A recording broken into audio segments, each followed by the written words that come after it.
Now to the main business, backbench business.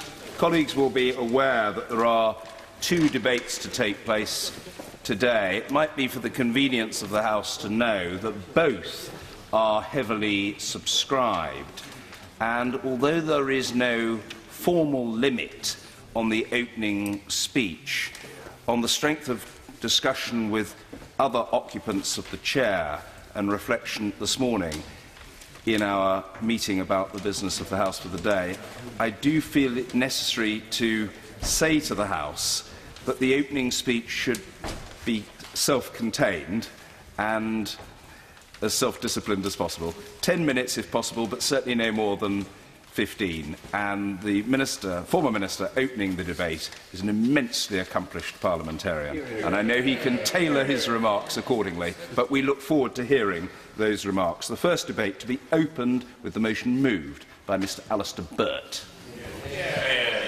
Thank you, Mr. Speaker, very much. And I will do my very best to stick to the rules as best as possible. I know other colleagues want to get in. There is a lot to say. Interventions matter, but I will do my level best. My first task is to express my thanks to a number of people. Firstly, to the Backbench Business Committee for being good enough to allow this debate. Secondly, to the large number of colleagues who supported the calling of the debate, those who attended the Backbench Committee last week, to the many others who have signed today's motion, those who have been in contact with me and those other colleagues closely involved. A big thanks to the all-party group on haemophilia, particularly my honourable friend for Colne Valley and for Kingston upon Hull North, not only for their support today, but the immense amount of work they've put into this issue over a number of years. And to a small group of colleagues who've worked particularly closely with me, the members for Cardiff Central, for Foyle, my honourable friend, the member for Stratford-on-Avon, who's been immensely helpful through his company, and a number of others. Can I welcome also my honourable friend, the member for Battersea, to her place on the bench. She and I have had a number of conversations about this issue ever since she was appointed to her role, and she's been nevertheless concerned or engaged with it. And we've worked with Number 10 and the Prime Minister's advisers directly, of which more later. I'm also acutely conscious that all of us follow in distinguished footsteps we alas hear no more. From Peter Archer to Alf Morris, most recently to our friends Jim Dobbin and Paul Goggins, who respectively chaired and led the last debate held in Westminster Hall on October 2013. Paul, who had supported his constituents over a 16-year period before his death, is a particularly hard act for us to follow.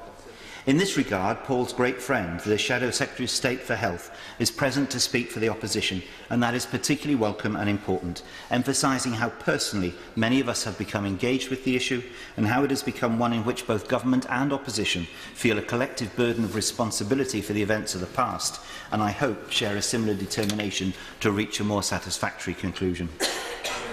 Like almost any of us present, I could fill most of the 3 hours allocated with ease, but that's not the way this debate must proceed. I'll therefore be very brief with a history which we and those watching are wearily familiar with, and move on to why the debate is today and what our main issues are and hopes may be.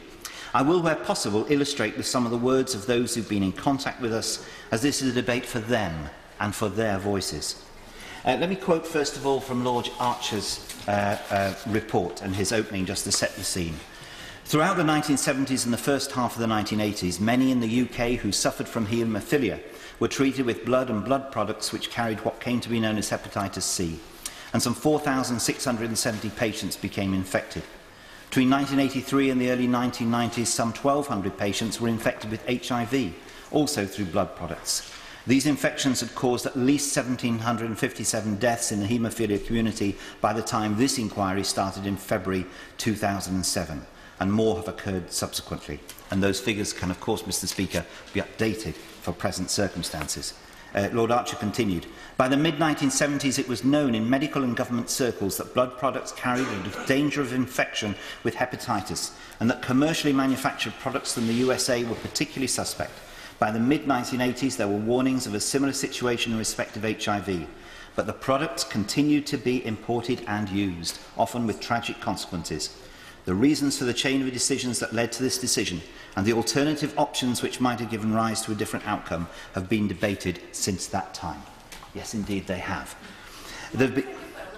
Of course.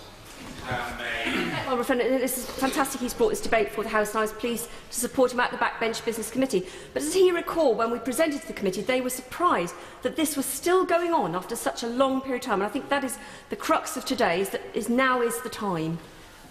Yes, indeed, my honourable friend is right. When I move on to say why this debate is happening today, that is one of the reasons. It hasn't gone away, and even more colleagues are now aware of it. Since the Archer report, there has been some positive recognition by the state of its responsibility.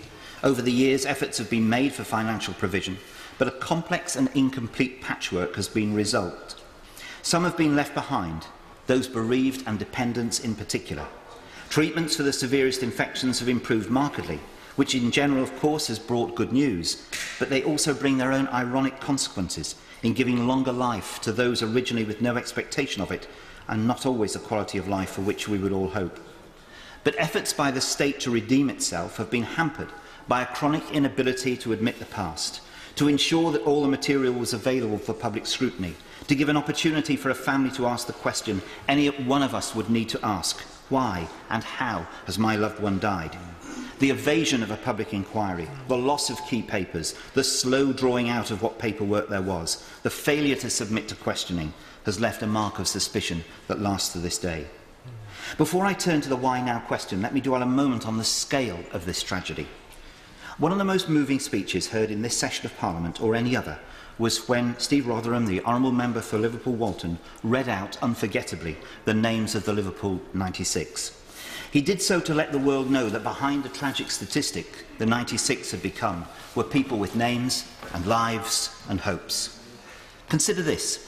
For me to do the same would mean I would be reading out nearly 1,800 names. We will hear some of their stories today, but I ask this House to reflect on the scale of this.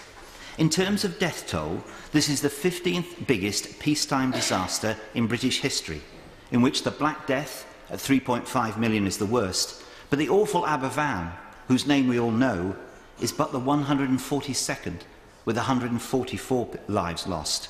Contaminated blood has killed 12 times more. Indeed. And does he also share my concern that in a case like this, where haemophilia is often passed down across families, that entire families have been affected by this terrible scandal? Families like the Lewis family, which is in my constituency, Hayden Lewis, who's tragically passed away. His brother was also affected and has also since died. And Hayden's wife, Gaynor, who he infected with HIV before he was diagnosed himself, which then has impact all the way through the generations as well. And that's why these families deserve far, far better than they have so far had. My honourable friend has been a doughty campaigner on this, and I've been very grateful for her support. And just to put some flesh on what she has just said and those figures, let me start with Hayden.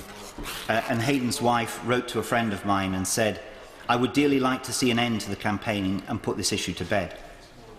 There needs to be an apology, there needs to be a big overhaul of the various trusts, definitely not to make you feel as though you're going cap in hand to them. That's disgraceful. I want to go to Hayden's grave and say once and for all it's sorted. Then I will know that he's resting in peace." Amen. Indeed. Thank you, my honourable friend, for giving way. Just on that particular point of the support mechanism, does he not agree with me that it is unacceptable that the very organisations that were set up to support individuals like the Macfarlane Trust do not treat beneficiaries equitably? My constituent, who went to them and questioned the response times, was branded a troublemaker, and her applications for grants were either delayed or, in some cases, just frustrated completely. That is what the reality is on the ground, and would you just say something about some of these organisations? My honourable friend is right in saying that many of the beneficiaries have expressed deep concern about the workings of the Trust. The all-party group report that came out yesterday, I think, will be spoken to by other colleagues. On the Macfarlane Trust in particular, he should know that I share his concerns, and I do not believe the Macfarlane Trust is salvageable or savable, or should be, and I will speak about that later. Indeed. He read out a list of people he wished to pay tribute to. Can I add his name to that? And very much the reason I'm here today is because constituents came forward in the letter that he sent to out on behalf of the all-parliamentary group. So tribute to the member for that. When we're talking about trusts across the United Kingdom. I feel because this has predated devolution, then there needs to be a UK response to this, so that Welsh Assembly and devolved governments are not bearing the brunt of it themselves, that this predates devolution, that it's a UK problem, and the UK government should look either to work with those administrations or to take the lead on that. Well, I thank the honourable gentleman for that. There is no doubt that these matters predated devolution. There is a Scottish inquiry going on, as most colleagues are aware, and almost inevitably when it reports, it must report on things that pertain to the United Kingdom government. I noticed that the Secretary of State for Health has joined us, which is, again, it illustrates the importance of this issue to all of us, and he is enormously welcome with his burdens to carry. But the UK dimension of this is indeed very real. Let me just give... I will do. I hope Mr. Speaker will accept the issue. I'm very grateful. He did, I think, refer to the Penrose inquiry. We're all awaiting that report with great interest. Given his discussions with the Prime Minister, is he in a position to tell us when that report's expected? Mr. Speaker, I thank my honourable friend for the intervention. My latest understanding is that the Penrose inquiry itself has said that later this month it will announce when it is reporting. So I think by the end of January, the leader of the inquiry will have made an announcement of when the publication is going to be. I'll touch on that a little bit later. It's one of the problems we've had to deal with, the non-reporting to this date, but I will come to that later. Let me just give one further brief story about the background to the statistics, if I may. I have been privileged to work with one family where 3 brothers died. And again, to give an indication of what this meant, the sister wrote to me and said this: "The story of my 3 brothers all dead, the direct result of the treatment given to them by the NHS. The impact on the family, a devastation that time has not and never will heal, owing to the lack of acknowledgement over these deaths by both the government and the medical profession. Family life is never the same with any bereavement, and we can only cherish their memories and their offspring, but there are still so many unanswered questions to the decisions made." And each of us have a number of other stories we could raise, and I apologise for not being able to read out more. But to turn to the question, why now, Mr. Speaker? Because there's been a lot going on in recent times. This Parliament began with the very first backbench debate read by the Honourable Gentleman Member for Coventry North, who I'm pleased to see in his place today. I'm sure that helped lead to an announcement for further changes to the funds providing payments in January the 11th from the then Secretary of State for Health. But underlying issues remained outstanding. We were all approached. On the 18th of October 2013, I asked the Prime Minister a question on the issue. I won't repeat it for detail, but it got a warm response from the Prime Minister, who understood the problem, promised that he would put support into it to meet the gentleman that I wanted him to see and take it up. The reason for approaching him, of course, putting this in historical context again, was the scale of the tragedy is certainly on a par with those issues for which the Prime Minister had apologised in this recent session of Parliament, Hillsborough and Bloody Sunday, having the bravery to recognise what had been done in the past with the authority only a Prime Minister could have. So we took him at his word. I was proud to take my friend, my constituent and his colleague to that meeting. We said we needed Number 10 to offer to work on what more might be done to close off the issue. And since then, he's indeed put members of his policy team to work, together with my honourable friend, the Minister, and I'm grateful for the Prime Minister's engagement and, of course, hopeful. And I hope my honourable friend may say more of that work. My question was followed up infinitely more powerfully by a debate on October the 29th, led by Paul Goggins, in which he outlined some of the issues which we agree still to be settled. He spoke principally about the funds and people's finances, the bureaucracy and inconsistency of the funds, the discrimination suffered by those who did not fit certain categories, the crude distinction between Stage 1 and Stage 2 hepatitis C sufferers, the inadequacy of funds making discretionary payments, and the absence of transparency and accountability over the years. And he suggested, if the government was to continue to reject a public inquiry, an alternative process, concluding, in addition to fair financial support, those who have suffered so much are still owed a full explanation and a sincere, profound apology. Hovering in the background to all our deliberations was a government prepared to take on a public inquiry. In 2008, the then Health Minister for Scotland, now the First Minister, announced to her great credit the sort of judicial investigative inquiry for the transmission of infectious disease via transfusions in Scotland, not held for the UK as a whole. It covers effectively all the major issues dealt with by Archer and will very likely have comments to make which will have a bearing on UK-wide policy. It may well have implications for financial considerations in respect of responsibility for what happens and what needs to be done. As I indicated to the Honourable Gentleman, we do not yet have that report. But while MPs waited for it, we've not been idle. In April, the old party group and additional colleagues working with me held 2 public meetings at Westminster. We wanted to keep the community informed of what was happening, discuss expectations and hear from them. As MPs attacked the issue yet again, that we were asking the government to focus on the key issues. And those meetings helped reinforce our sense that we were talking about the right things. The changes that life had brought with people who hadn't expected to live and the financial considerations that now brought them. The problem of leaving anything, the problem of mortgage and insurance, the problem of bereaved and the dependents. That we all know very well. They all have to be in the front of mind of government as they approach this. Gentleman, for giving way and pay tribute to the tremendous amount of work he's actually done on this issue. And I think it would be fair to say, since he's got involved, there's been a degree of progress, not total progress, because we won't get that until we get some action. But does he not agree with me that many of the families feel very, very strongly about this, and very often feel very frustrated about the lack of progress? I'm grateful for the Honourable Gentleman's kind remarks, and I appreciate them very much. Yes, one of the things we were told at our meetings in April was that people are sick of coming to Parliament. They've been coming for many years, and many, I think, will still feel even that today. But this is the best we can do as members of Parliament, but we know that both front benches are listening. Indeed. I thank my honourable friend for giving way, and I have to admit that this is not an issue that was on the radar at all for me until recently, and I had a discussion recently with a constituent who was one of 3 siblings, all of whom were contaminated as a consequence of this blunder.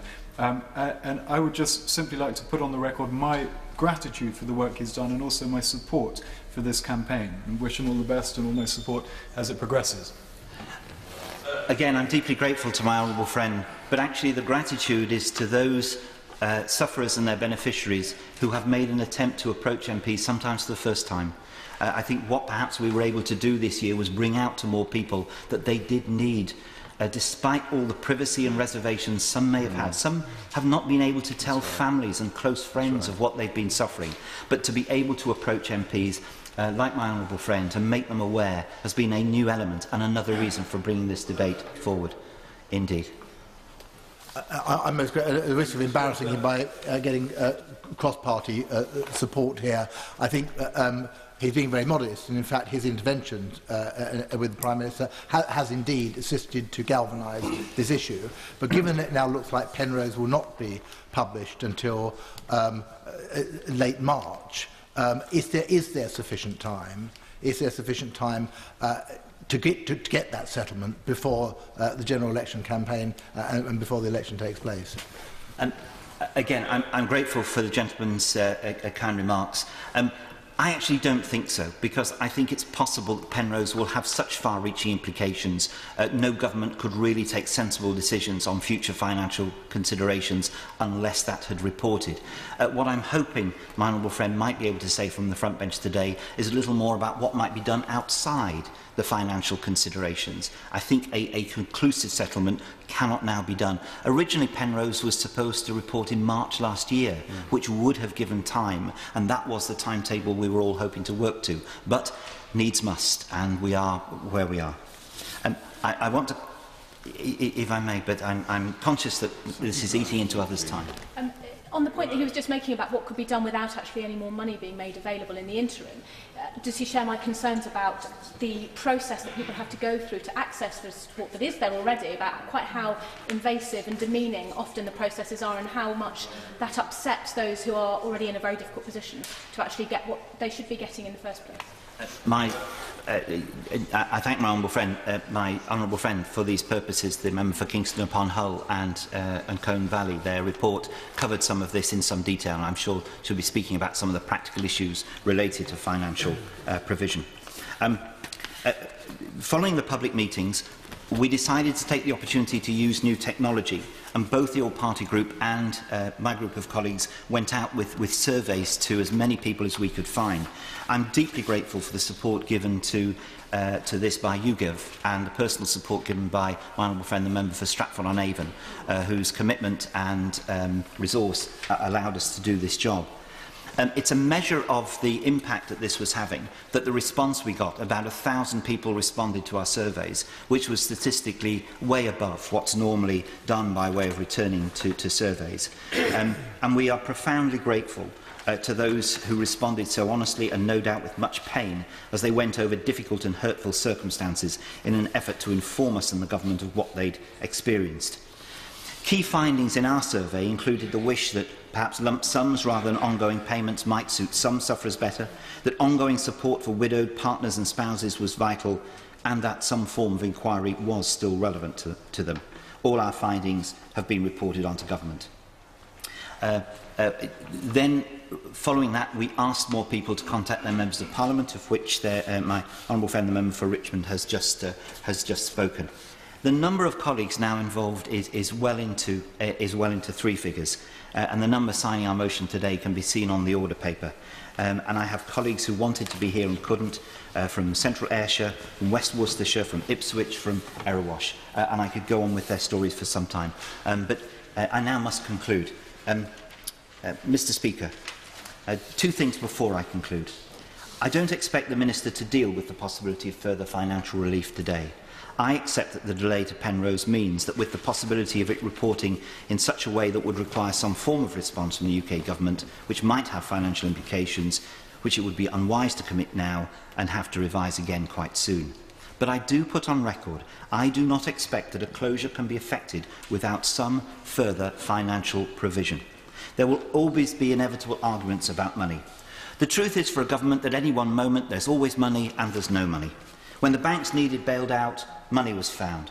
When we needed to compensate those who had lost their futures with equitable life, even if all the money couldn't be found, well, over £1 billion was. On my right, on Frank, give way. And if, God forbid, the country was to have a catastrophe tomorrow, we would find the money.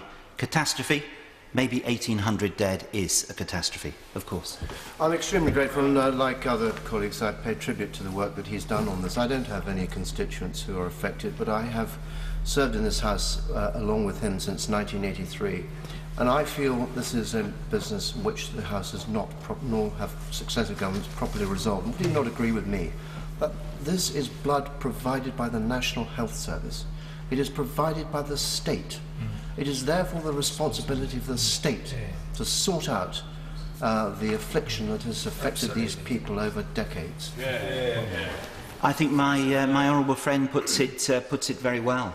And again, as an example of yet another MP who does not have a constituency interest, but has recognised the responsibility that we all share and that the state shares for what has happened.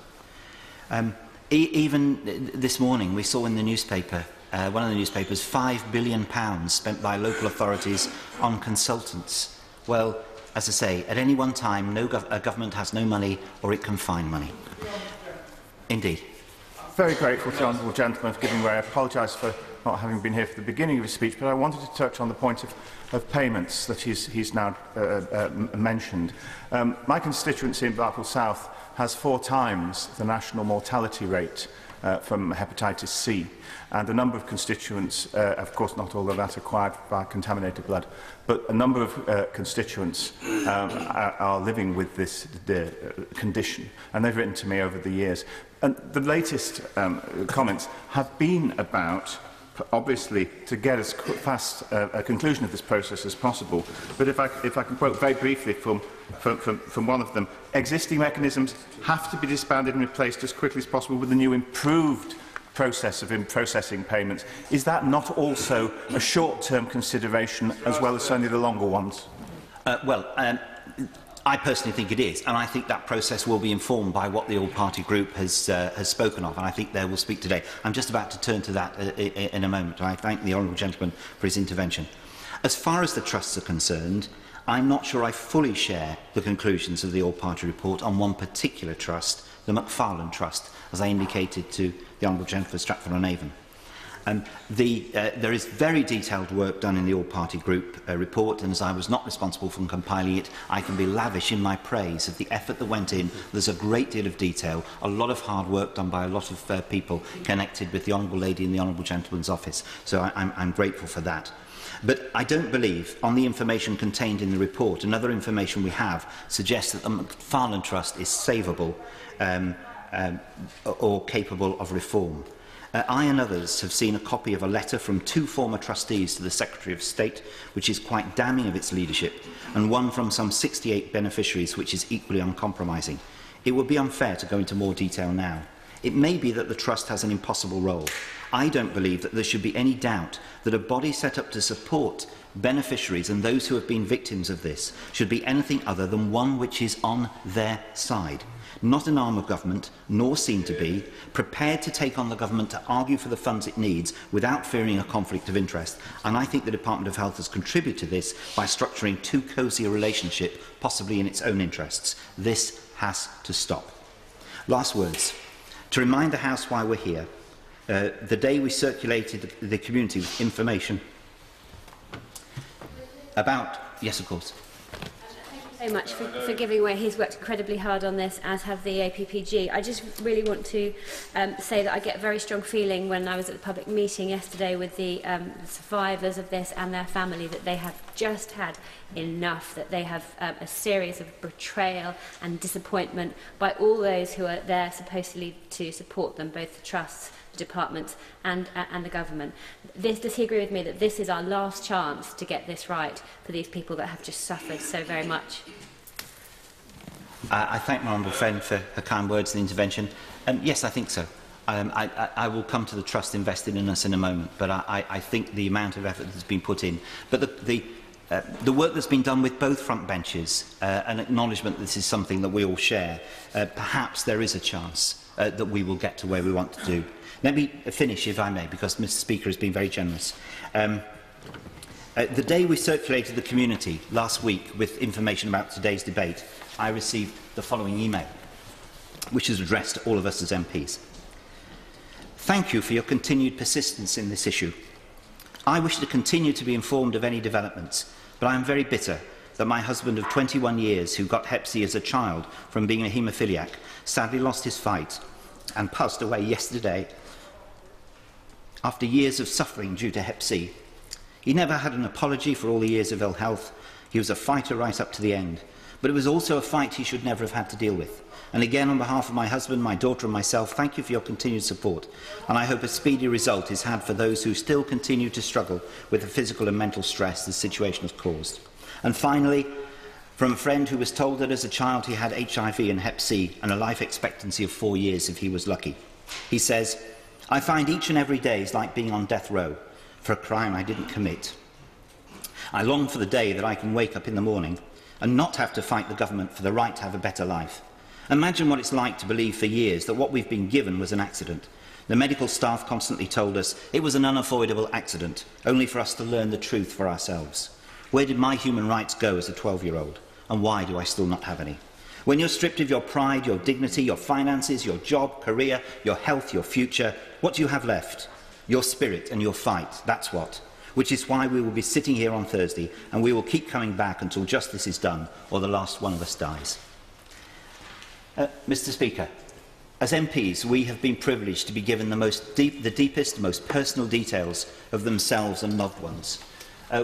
Some of us have been given the medical records of families, the deepest, darkest secrets of people and their hopes and fears. We've been privileged to have that. The words devastation and struggle appear far too often in the stories we deal with. We're not speaking of a tiny handful, but thousands who still feel wronged. As both front benches prepare for an election, let us ensure that this Parliament as a whole remains committed to providing, finally, the best closure for those who trust us to do so.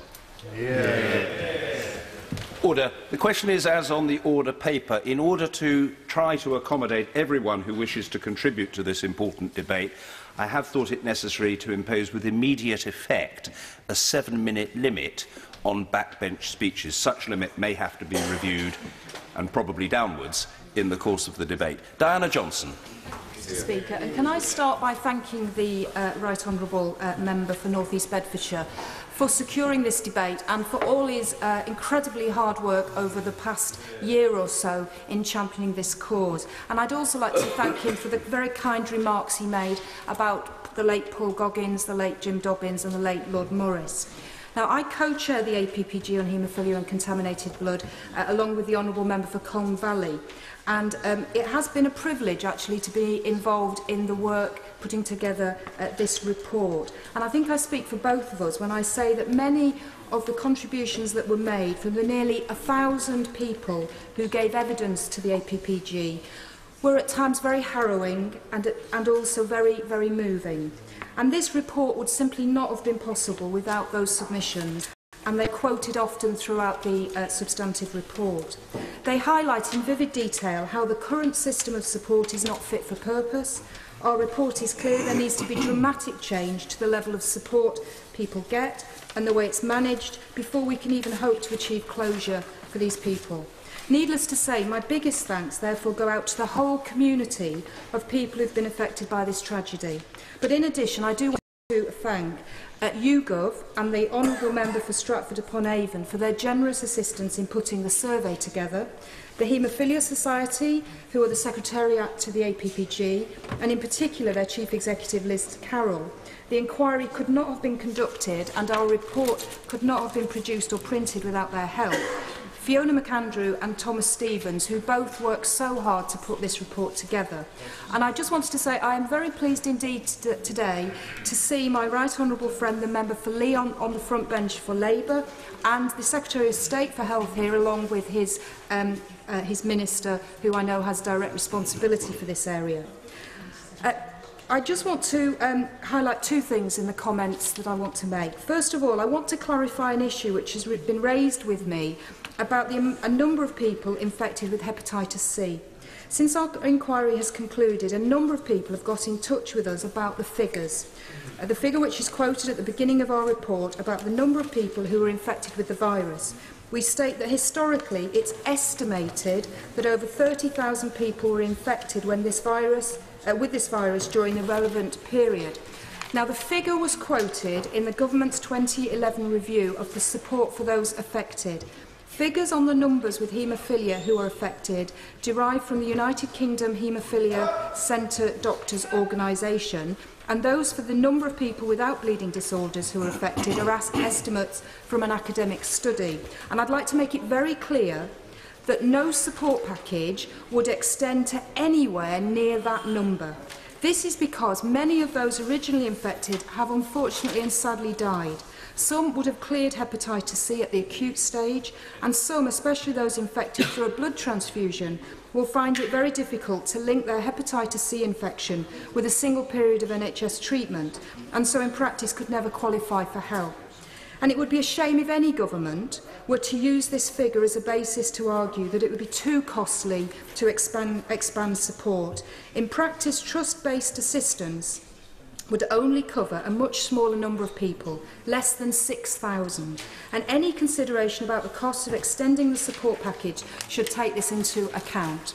Now, secondly, my main point is I would like to highlight the case of my constituent Glenn Wilkinson, who was infected with hepatitis C from NHS-supplied blood products. And without Glenn, I would never have become involved in this APPG. He is a resolute and determined activist who has campaigned vigorously for more support for those affected, and I think we all owe him a huge debt of gratitude for keeping on going and fighting for what is right. Now, at a minimum, he would like to see a number of measures undertaken to reach a full and final settlement for all. And I just want to set out what he said to me in the last few days and how that fits with what we say in our report. First, he wants to remove the distinction between stage 1 and stage 2 hepatitis C, which the majority of people with the virus, with that virus do not receive ongoing payments for. The basis for this distinction is that those in stage 1 are not in a state of ongoing need, but our inquiry clearly showed that is not the case. The accounts that we received show us that the government do need to rethink the current system, which denies that ongoing support to those at stage 1, and therefore we recommend the government provide ongoing payments to all people with stage 1 hepatitis C at a level to be determined by a public health doctor. Second, we think all widows and health and family members of deceased infectees should have equal access to financial support, irrespective of the infection that caused the virus. We recommend that all widows of hepatitis C infectees currently denied any ongoing support get the same support as those of HIV infectees. We also recommend that for at least 9 months after the primary beneficiary dies, the families of deceased hepatitis C infectees should get the same support as before, which is already the case for those with HIV. Thirdly, Glenn said to me that he wanted to see support simplified and administered by just one trust, rather than the 5 which currently exist. And our report recommends that the government undertake a review of this support, because we think it is a mishmash and a hodgepodge. I'm very happy to give way. I thank my honourable friend for giving way and congratulate her and the others involved on their work in producing this excellent report. My constituent who is affected, Councillor Bill Payne, has also praised the report to me. But on the point she made about the piecemeal nature of the support available, I must admit this was something that, as I read through the report, really struck me. Just, it's difficult enough having to deal with the healthcare system and with the welfare system without having this additional burden of bureaucracy, and it seems that some of the organisations involved aren't very good at, in terms of actually responding to their needs anyway. So I'd certainly agree with her, this is something that urgently needs to be addressed. I'm very grateful for that intervention. And Madam Deputy Speaker, I note that I think I'm allocated an additional 1 minute, which hasn't been put on the clock. Is that correct, Madam Deputy Speaker? Yes, it is. Thank you. Thank you, Madam Deputy Speaker. Just very quickly, Glenn also said to me that he thinks it would be fair to see priority access to NHS treatments for those affected, and I think that's absolutely right and is one of our recommendations. And fifthly, he wants to see automatic passporting to ESA and disability benefits for all infectees. Now, because this is an all-party group, we haven't got that recommendation in here, but I certainly think that's something that should be looked at by the government. And I think just today I received a message from someone who was saying that because of the introduction of the bedroom tax, money they get from one of the trusts is now being spent on paying the bedroom tax. Wow. And I'm sure the Minister thinks that's not what the trust's money should really be used by people who are in receipt of it. I think there's also an issue that I wanted to raise, which is about Penrose, and that once Penrose is out, we hope there'll be no further delays, or they will be minimised in any inquiries that the Department of Health and the government need to take. I just want to end very briefly with a quote from a person who I think was very brave to come forward. She's a HIV infectee and a widow of a HIV-infected husband. "I refuse to be a victim.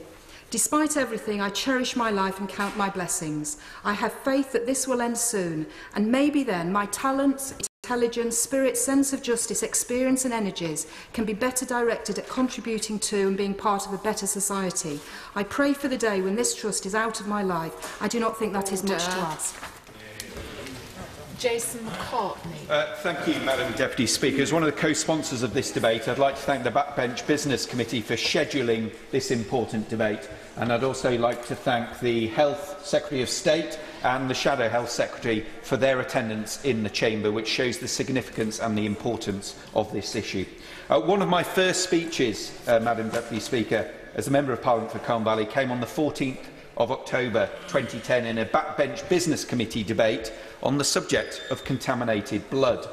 4 years and a few months on, we are still asking for a similar conclusion to this scandalous saga, for the Penrose inquiry to be published, for the trusts offering financial assistance to operate in a fairer and more transparent way, and to get a final settlement and an apology to the infected community from the government of the day.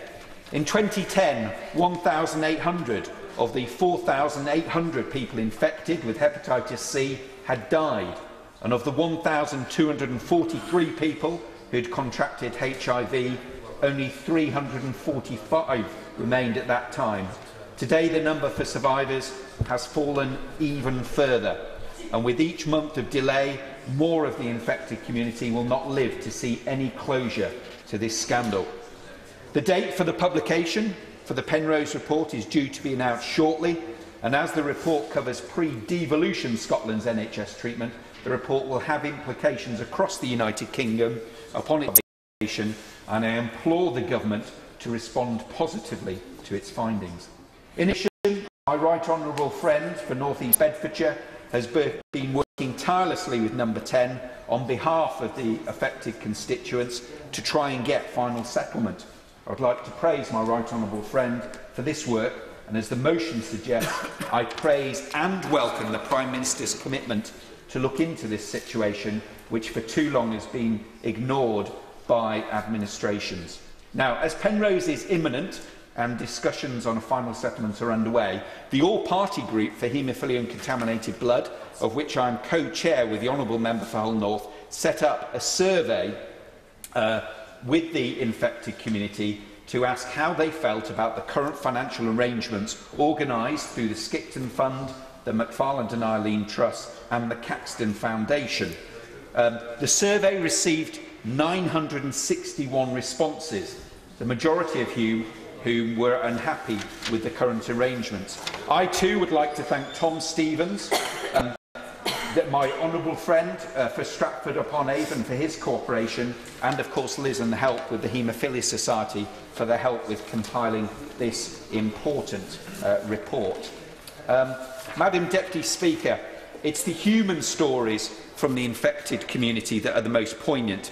The survey responses contain hundreds of pages of heartfelt responses from those who have faced hardship and tragedy due to their illnesses. A woman from my local area asked for me to relay her story to the Health Minister. Melanie was infected whilst a child undergoing surgery. Her parents received the terrible news that she was HIV positive when she was just 8 years old. Now 36, Melanie has been unable to fulfil her aspiration of becoming a paediatric nurse or a play specialist. Instead, she must rely on government support and assistance from the Eileen Trust. She wants what many in the infected community desire: final closure to the contaminated blood scandal so that they can live the rest of their lives in dignity and without having to beg for each bit of support.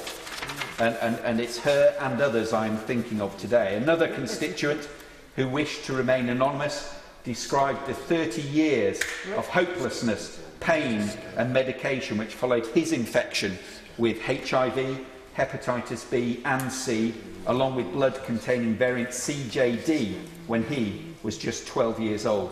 Not only has this severely limited what he could achieve in adulthood in terms of a career and a family, he describes the stigma surrounding the diseases and the fear of discovery by those ignorant of the circumstances involved in the initial infection.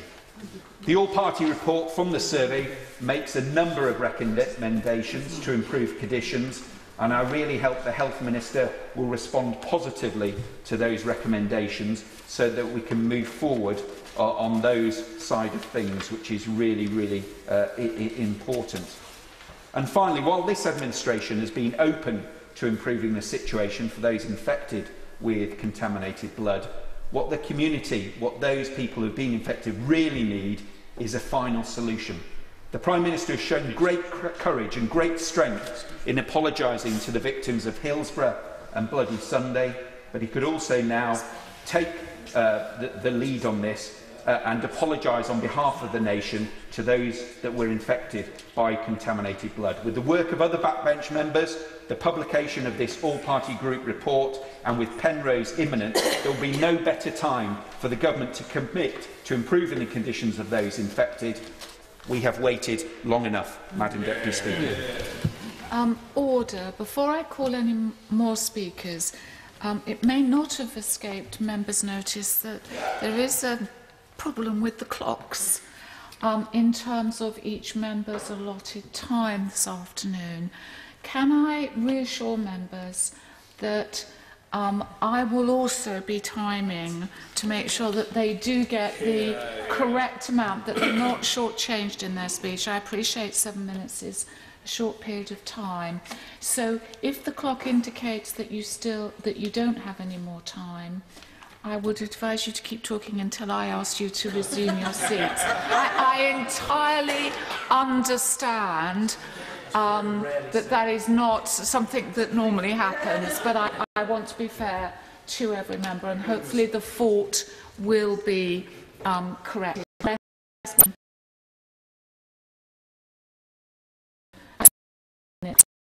Really that challenging, I hope.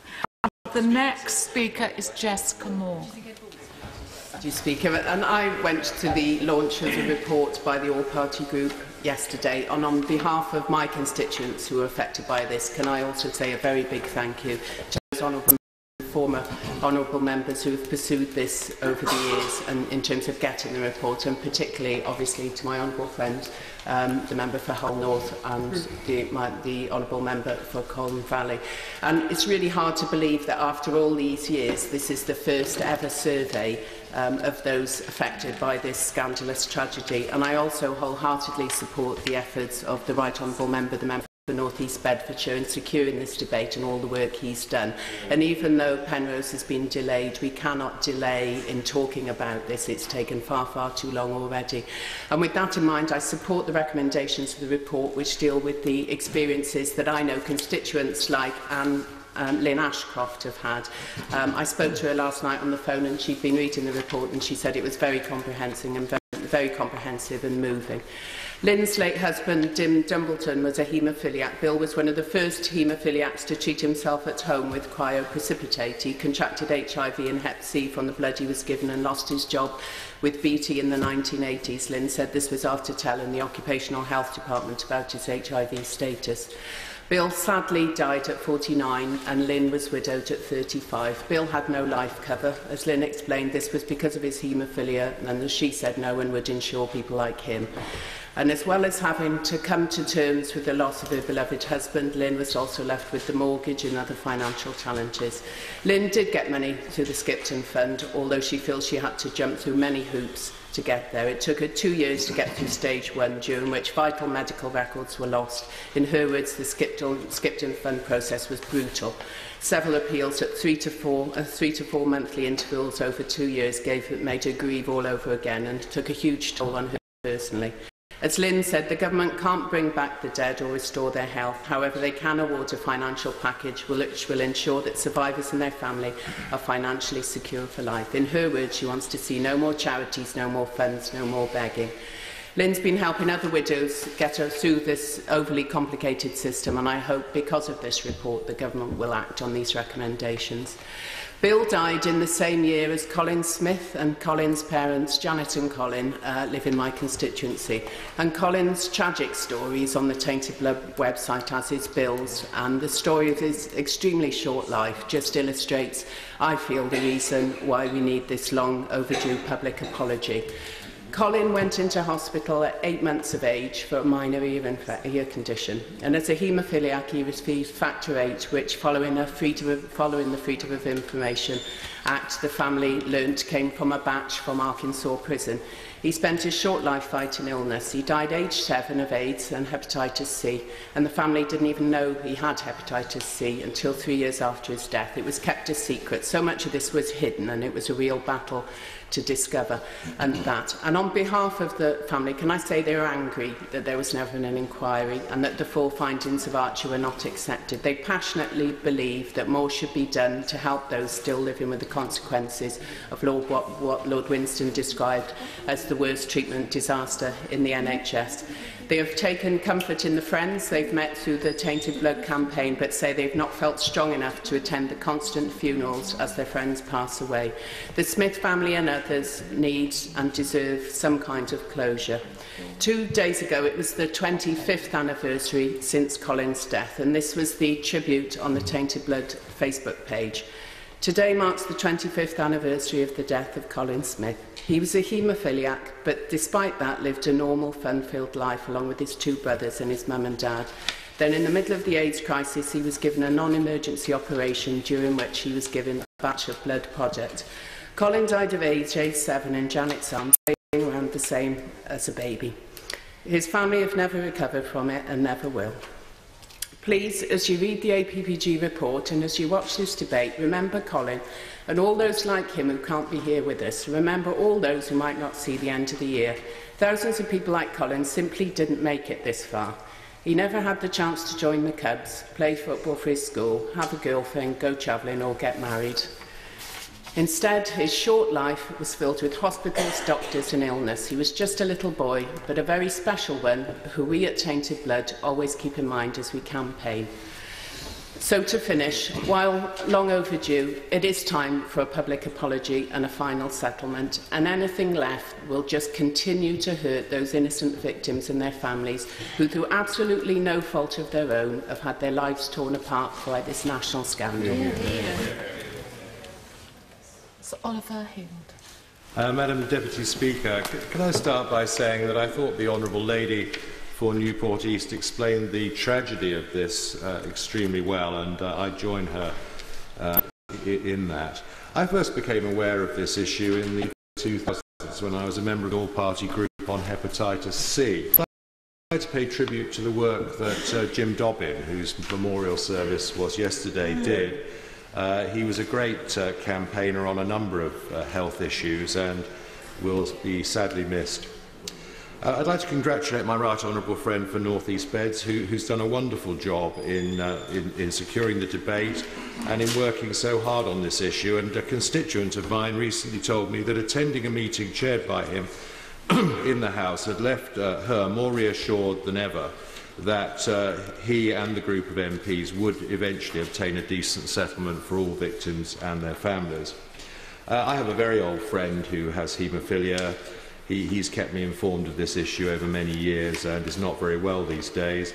I'd like to pay tribute to my constituent, Mrs Ward, who campaigns on this issue on behalf of her family who are very badly affected by it. It's an issue of compassion for people. It's an issue for our generation. It is an injustice, it's a scar on the NHS, and it has to be resolved. And I think we all feel for the people who are still continuing to struggle with the aftermath of this decades-old mistake. And the Honourable Lady who speaks for the Liberal Democrats made the point that it can run down the family for years, this flight. I think, obviously, we understand the background of the original lack of understanding and challenge which was to actually treat people with haemophilia, but knowing with security the blood was safe. And I think it's good that governments have now recognised that the extreme harm of this and the disaster that this was for victims meant that compensation was necessary, and I think that is a very big step forward, and I do think the arrangements put in place in 2011 were a major step forward. There are 3 points I just wanted to make in the debate. The first is that I agree that the APPG report, which is excellent, highlights the important issue of the confusing system for compensation, with the 5 separate bodies all receiving Department of Health funding, 2 private companies, 3 registered charities. It is too opaque, and I hope ministers will look to see if there is some way of improving that, signposting and ensuring that people can find their way through it.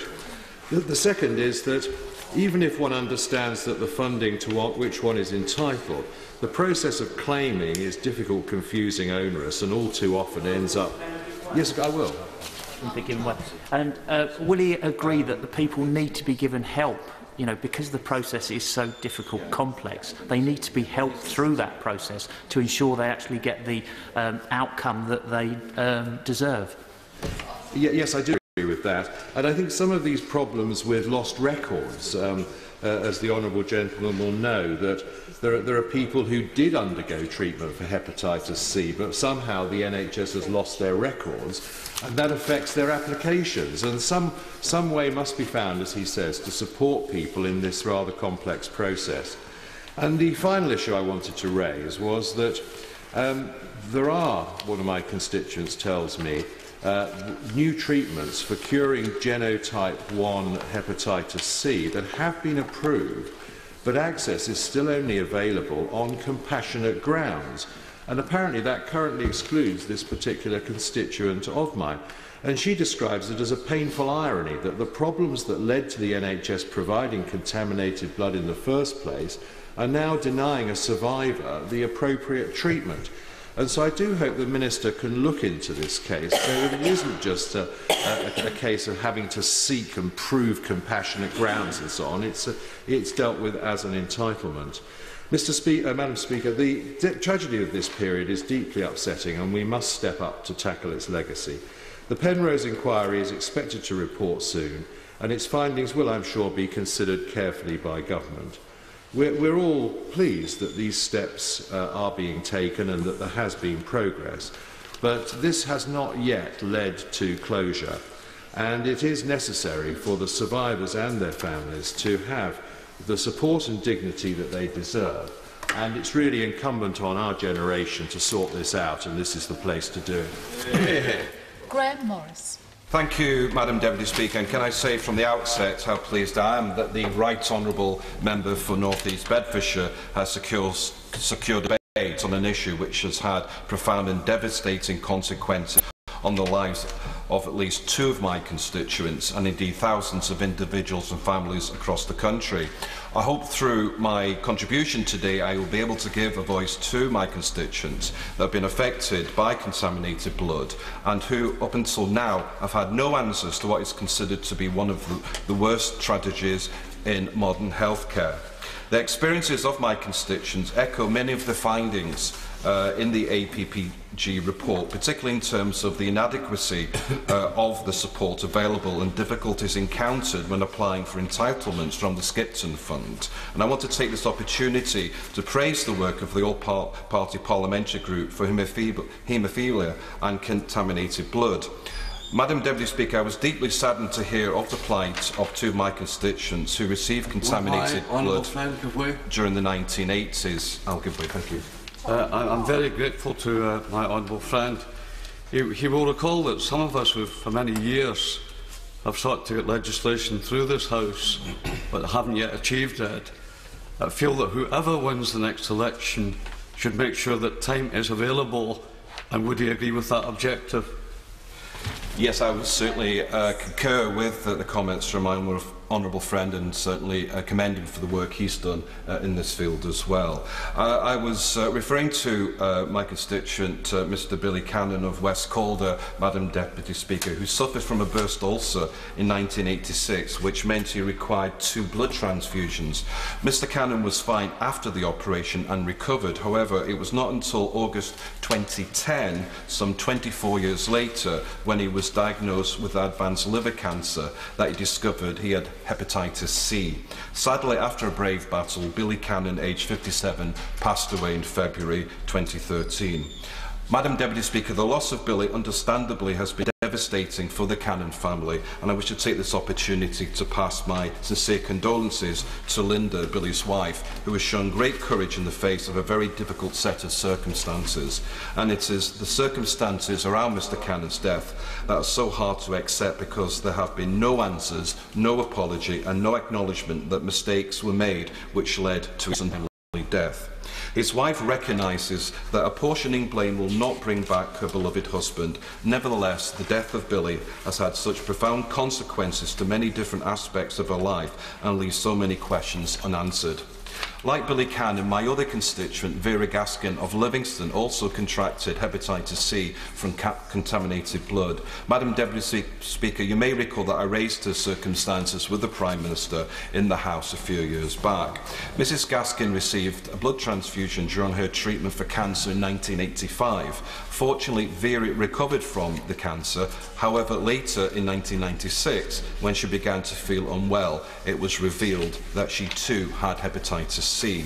Again, no explanation was given to Mrs Gaskin as to how she had been infected with contaminated blood.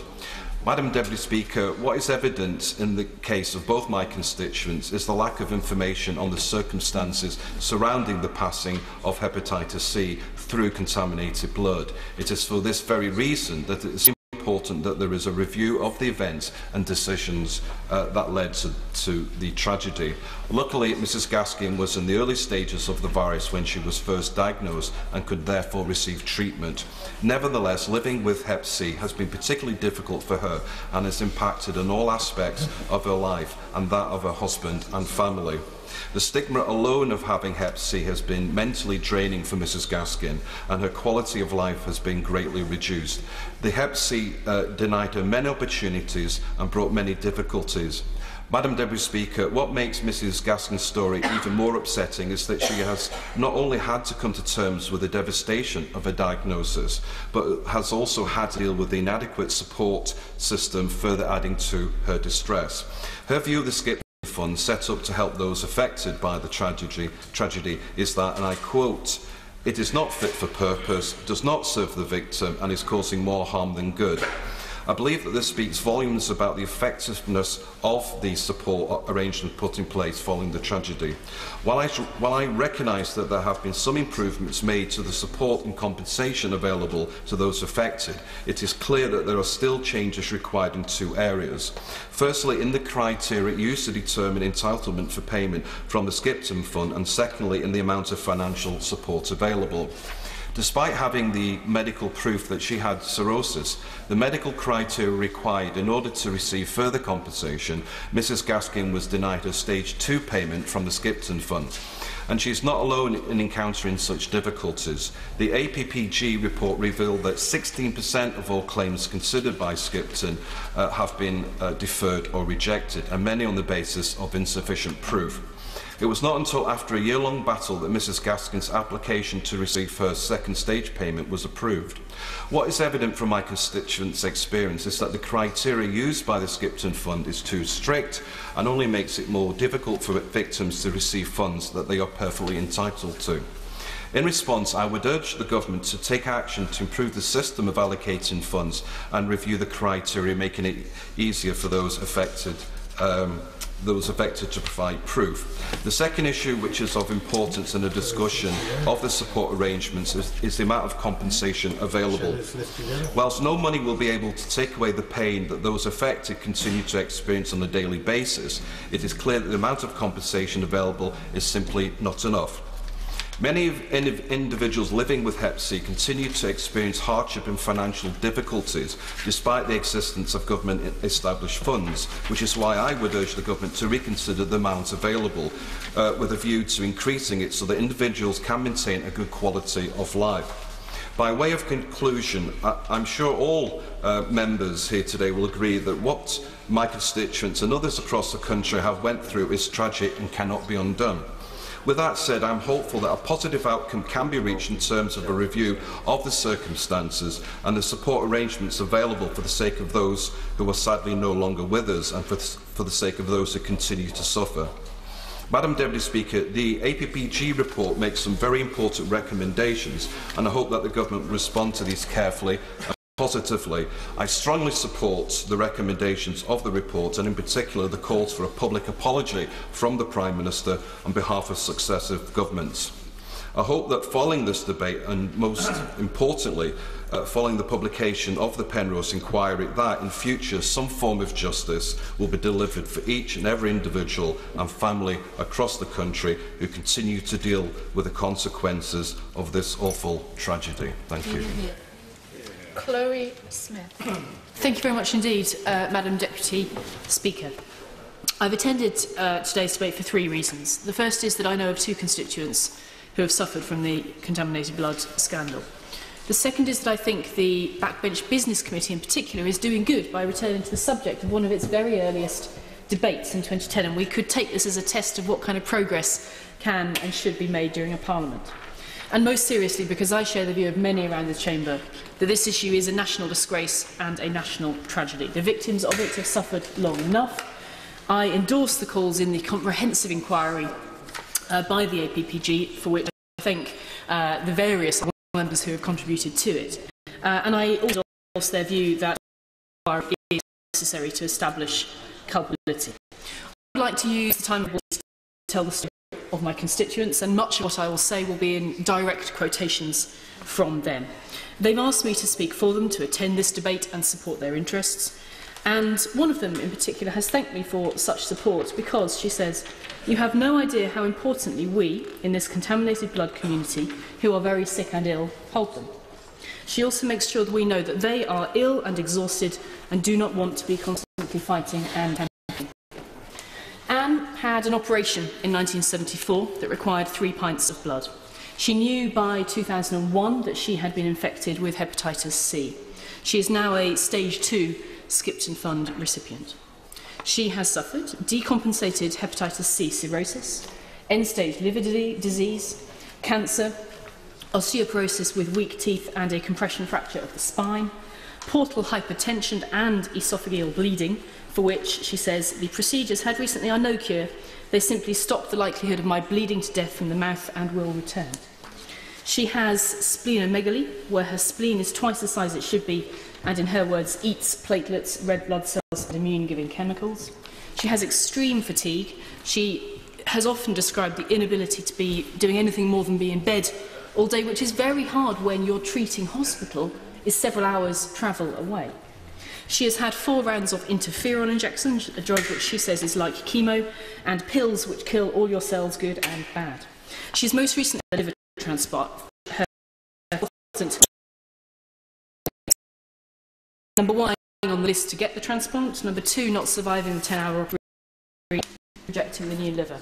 She's also had a drug regime which has helped remove the virus, and indeed she sounds like a new woman when I've spoken to her since that transplant. Even she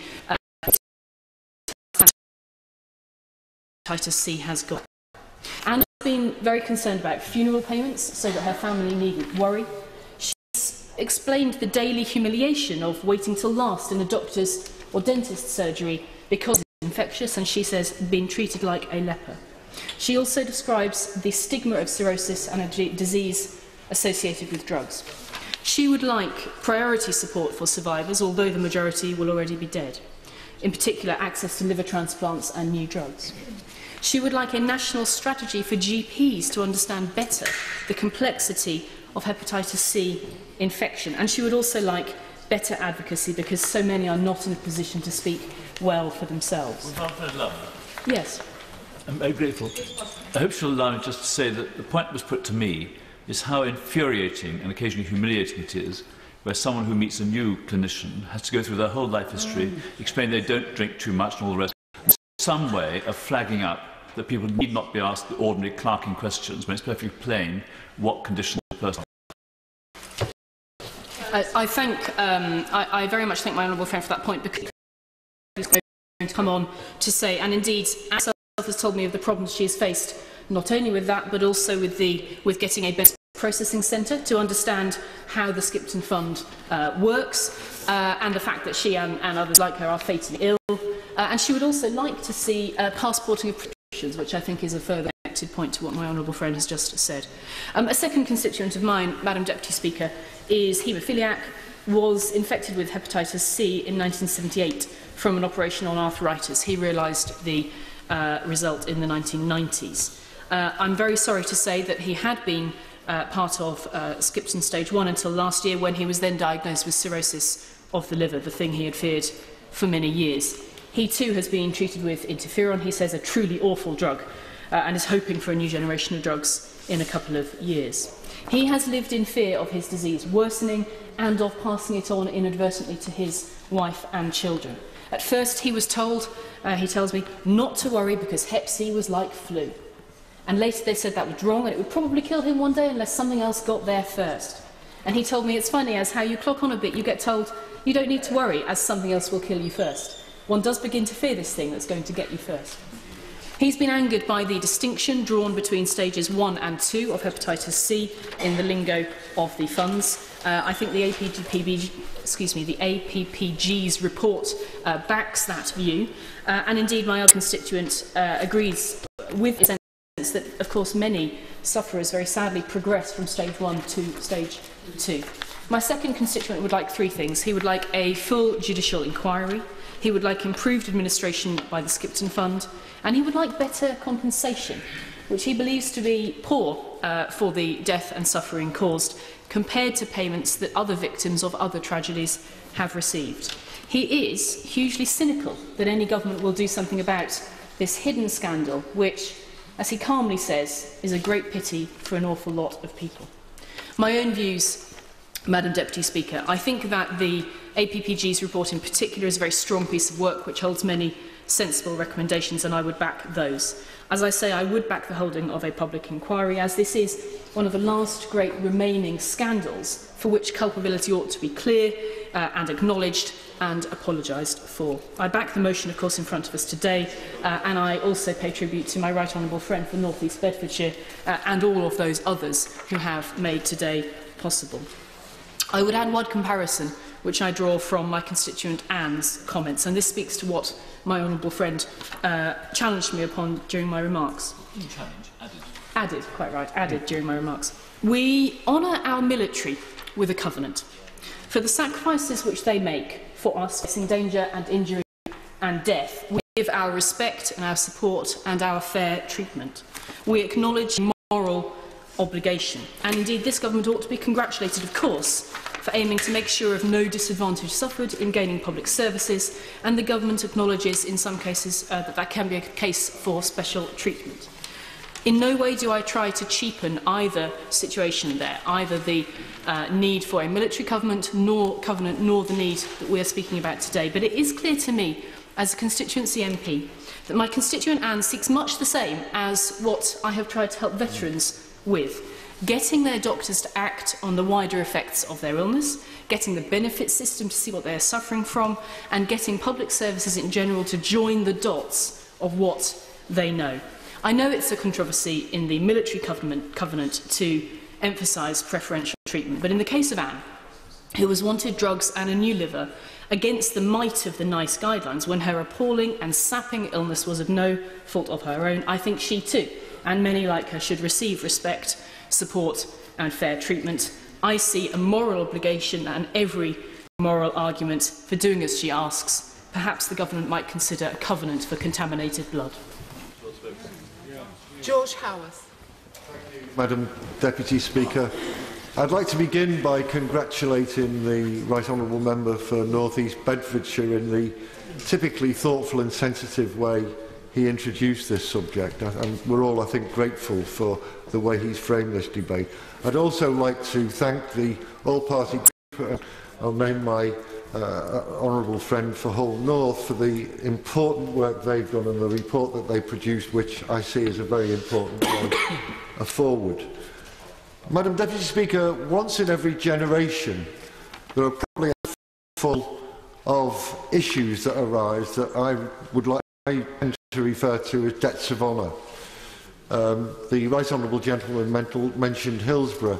I could mention the thalidomide scandal, and there are others as well, which I'm sure have been or will be mentioned in the course of the debate. I'd like to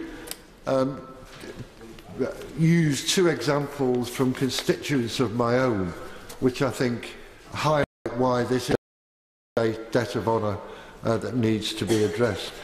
The first is a lady called Mrs. Phoenix. Mrs. Phoenix in 1980 had an operation on her jaw at Broad Green Hospital in Liverpool. And during the course of the operation, she received contaminated blood.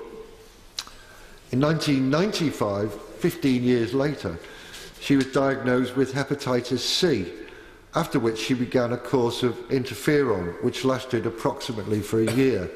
The treatment course failed to eradicate the virus, and in 2003 to 4, she took a further course of interferon, and thankfully this time the virus was eradicated. She was told repeatedly in subsequent years that she was not entitled to any compensation for hepatitis C that she contracted from, because the medical professionals at the time were not being transmitted person to person through blood transfusions.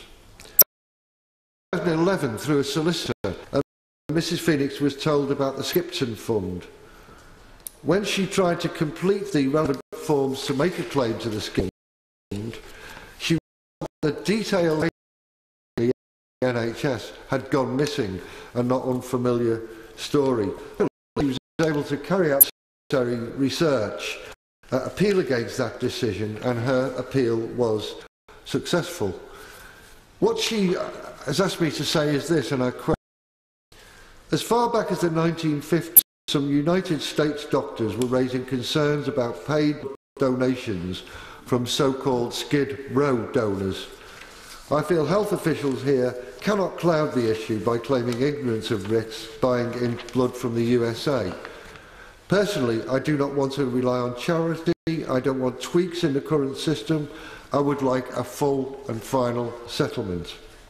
This has been the worst treatment disaster in the NHS. Warnings were ignored, and I feel gross maladministration is lying." That's the end of the quote. And she's asked for three things. First, that the Department of Health acknowledge that purchasing of blood from the USA, including those from within the US prison system, without testing the blood, was negligent. Secondly, she's seeking, called for as well, an apology. And thirdly, adequate financial compensation. Yes. I'm listening to many of these stories with growing anger. I have constituents myself who have been affected. Does he agree with me that governments of both parties have failed our constituents for many, many years, and that this House will have no patience with any government of any party that does not present a final resolution to these matters? Madam Deputy Speaker, in a word, yes. But the second, yes. I thank my right honourable friend for giving way. In relation to the point that he has made that the risks must have been known, does he recognise that the move to set up the compensation scheme in the Irish Republic was created before recognition of the full state liability, and the full state liability came when a second inquiry showed that the state knew there was a risk, continued to use those products, and did so on the basis of, because the UK and others were doing them, we can carry that risk? My honourable friend makes a very important point, and I'm glad he's made it, and of course I fully accept the point he's making. The second of my constituents who wants to remain anonymous concerns the husband, who was a haemophiliac, who died aged 89 after contacting hepatitis A, B and C through contaminated blood administered in the late 1970s and early 80s. As a result of the contaminated blood, he developed cirrhosis of the liver, esophageal varices, ascites, encephalopathy and liver cancer. Understandably, she says, the quality of life deteriorated year by year and month by month, to leading up to his eventual and sad death. His haemophilia prevented him from accessing insurance products, for example, mortgage protection, and his early retirement, necessitated by ill health, decimated his pension, which left both him and his wife struggling financially. My constituents had close family members who also died as a result of receiving contaminated blood, and this family has been hard hit by a terrible scandal. 20 years after the death of her husband, his wife is still campaigning for justice. My constituents' family has no explanation for why this scandal was allowed to happen and why the medical records of her husband went missing in local hospitals and in the NHS. Now, my constituent is now 76 years of age and herself in ill health, and she is looking for answers to a number of questions that still arise, and she hopes to receive them within her lifetime and as soon as possible. The family have sent a statement to me which they've asked me to read out, and I'd like to quote from it as follows. Our family holds that what has long been needed is for this tragedy, which has already directly claimed the lives of 2,000 haemophiliacs, be addressed and put into perspective in terms of the scale of those concerned and financial support. They go on, we believe that this disaster is one finally seen as one event, the UK contaminated blood scandal, a scandal already the 15th largest in Britain and Ireland in peacetime in terms of the death toll and since records were first recorded, and yet so very few people know about it. They go on to say that the UK contaminated blood scandal claimed the third biggest collective peacetime death toll in the UK in the 20th century. My family believes that until this tragedy is finally seen in proper terms of its fatalities and as recorded as such, very few people outside of those whose lives have been obliterated will ever be able to grasp the enormity of the scandal. They specifically make two calls, which I'll conclude with. First of all, the current support groups should be disbanded and a new comprehensive method of support should be introduced to replace the confusing and unfit for purpose support schemes currently available. And secondly, substantial and regular financial support that meets the care of those the care and needs of those affected should be put in place. Madam Deputy Speaker, I opened by saying this is a debt of honour, and it is a debt of honour that should now be redeemed in full. Sir Edward Lee. I'd like to follow the honourable gentleman for Knowsley North in describing this as a debt of honour. I think that sums up what this debate is all about. We caused this, not us personally, but we, the state, the National Health Service, we are responsible. And I'd like to congratulate all those who take part, particularly, of course, my right honourable friend for North East Bedfordshire, who's campaigned so effectively on this. And as already been mentioned, I'd like to pay tribute to my friend, the late Jim Dobbin, who's, as said, his memorial service was yesterday. And when the Archbishop of Southwark was giving his tribute to him, he described Jim as a MP of causes. And I know the House of Commons is often criticised, and politicians are generally criticised, perhaps quite rightly, but I think in a way this debate shows the House of Commons at its best, because there are so many MPs who don't, like Jim, who don't necessarily see their life as one of holding high office, but who realise that we are here to try and promote causes, and particularly because of our constituency system, when we speak here, often we speak here because our constituents have actually approached us. In other political systems, perhaps members of Parliament, of national parliaments, are more remote. But in terms of national politicians, one politician who's not remote is the Shadow Secretary of State, and I think we're all very grateful that, given his other responsibilities here today, and I'm working with them on another issue where people's lives have been ruined through no fault of their own, and I think we value his presence here. I said that many of us are here because of constituents, and I'm here because of my constituent Gary Jones of Scotter, who's raised this issue with me several times, and I want to share some of his thoughts with the House. But may I just apologise that I'm on the Chairman's panel, and later, quite soon, I have to go and share a private bill, so I may miss the wind-ups. I apologise for that. So I want to talk a bit about the issues that Gary Jones has given me, and particularly the Irish compensation scheme. But before I do that, I'd like to echo and emphasise what my honourable friend for Aldershot said in an intervention. And I think that intervention puts it very clearly.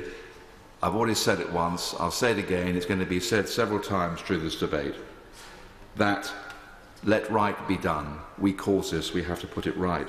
Because there has been the British, the state, the establishment, I don't know who is really responsible, probably no particular individual, no doubt everybody was trying their best, but there has been gross negligence over several decades, perhaps as early as the 1940s, when the viral risks associated with blood products in question were known, and patients were not informed. I think it's one of the greatest scandals about this, is the fact that so many patients have been kept in the dark.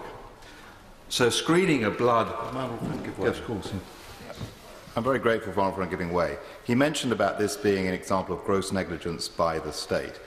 In addition to what the Penrose inquiry will show that's specific for the contaminated blood issue, does he also think this is an opportunity for us to set some guidelines and some rules for where there are failures by the State Health Service for how they will deal with compensation to avoid some of this patchwork of problems that affected my constituents as well as his own? I agree with that entirely, and I think this is not just a question of money. And I think if we attack the government just in terms of money, perhaps we're not going to succeed in this campaign. I think it's also a question of learning lessons. And really what the victims, I think, want above all is some sense of involvement in future schemes. And I think we should learn lessons, and I'm sure we are. So screening of blood donors was totally inadequate, as we know, allowing those with a history of jaundice to donate, and even in response to the rise of AIDS, the government failed to implement the best technology available at the time to render blood products safe. Now, the result of this neglect, as we know, has been appalling. The infection of over 5,000 haemophiliacs with hepatitis B and C, over 1,000 of whom were also infected with HIV from NHS blood products, resulting in 2,500 deaths. And although there has been compensation, in some cases, in many cases, it has been inadequate. Indeed, they would claim miserly.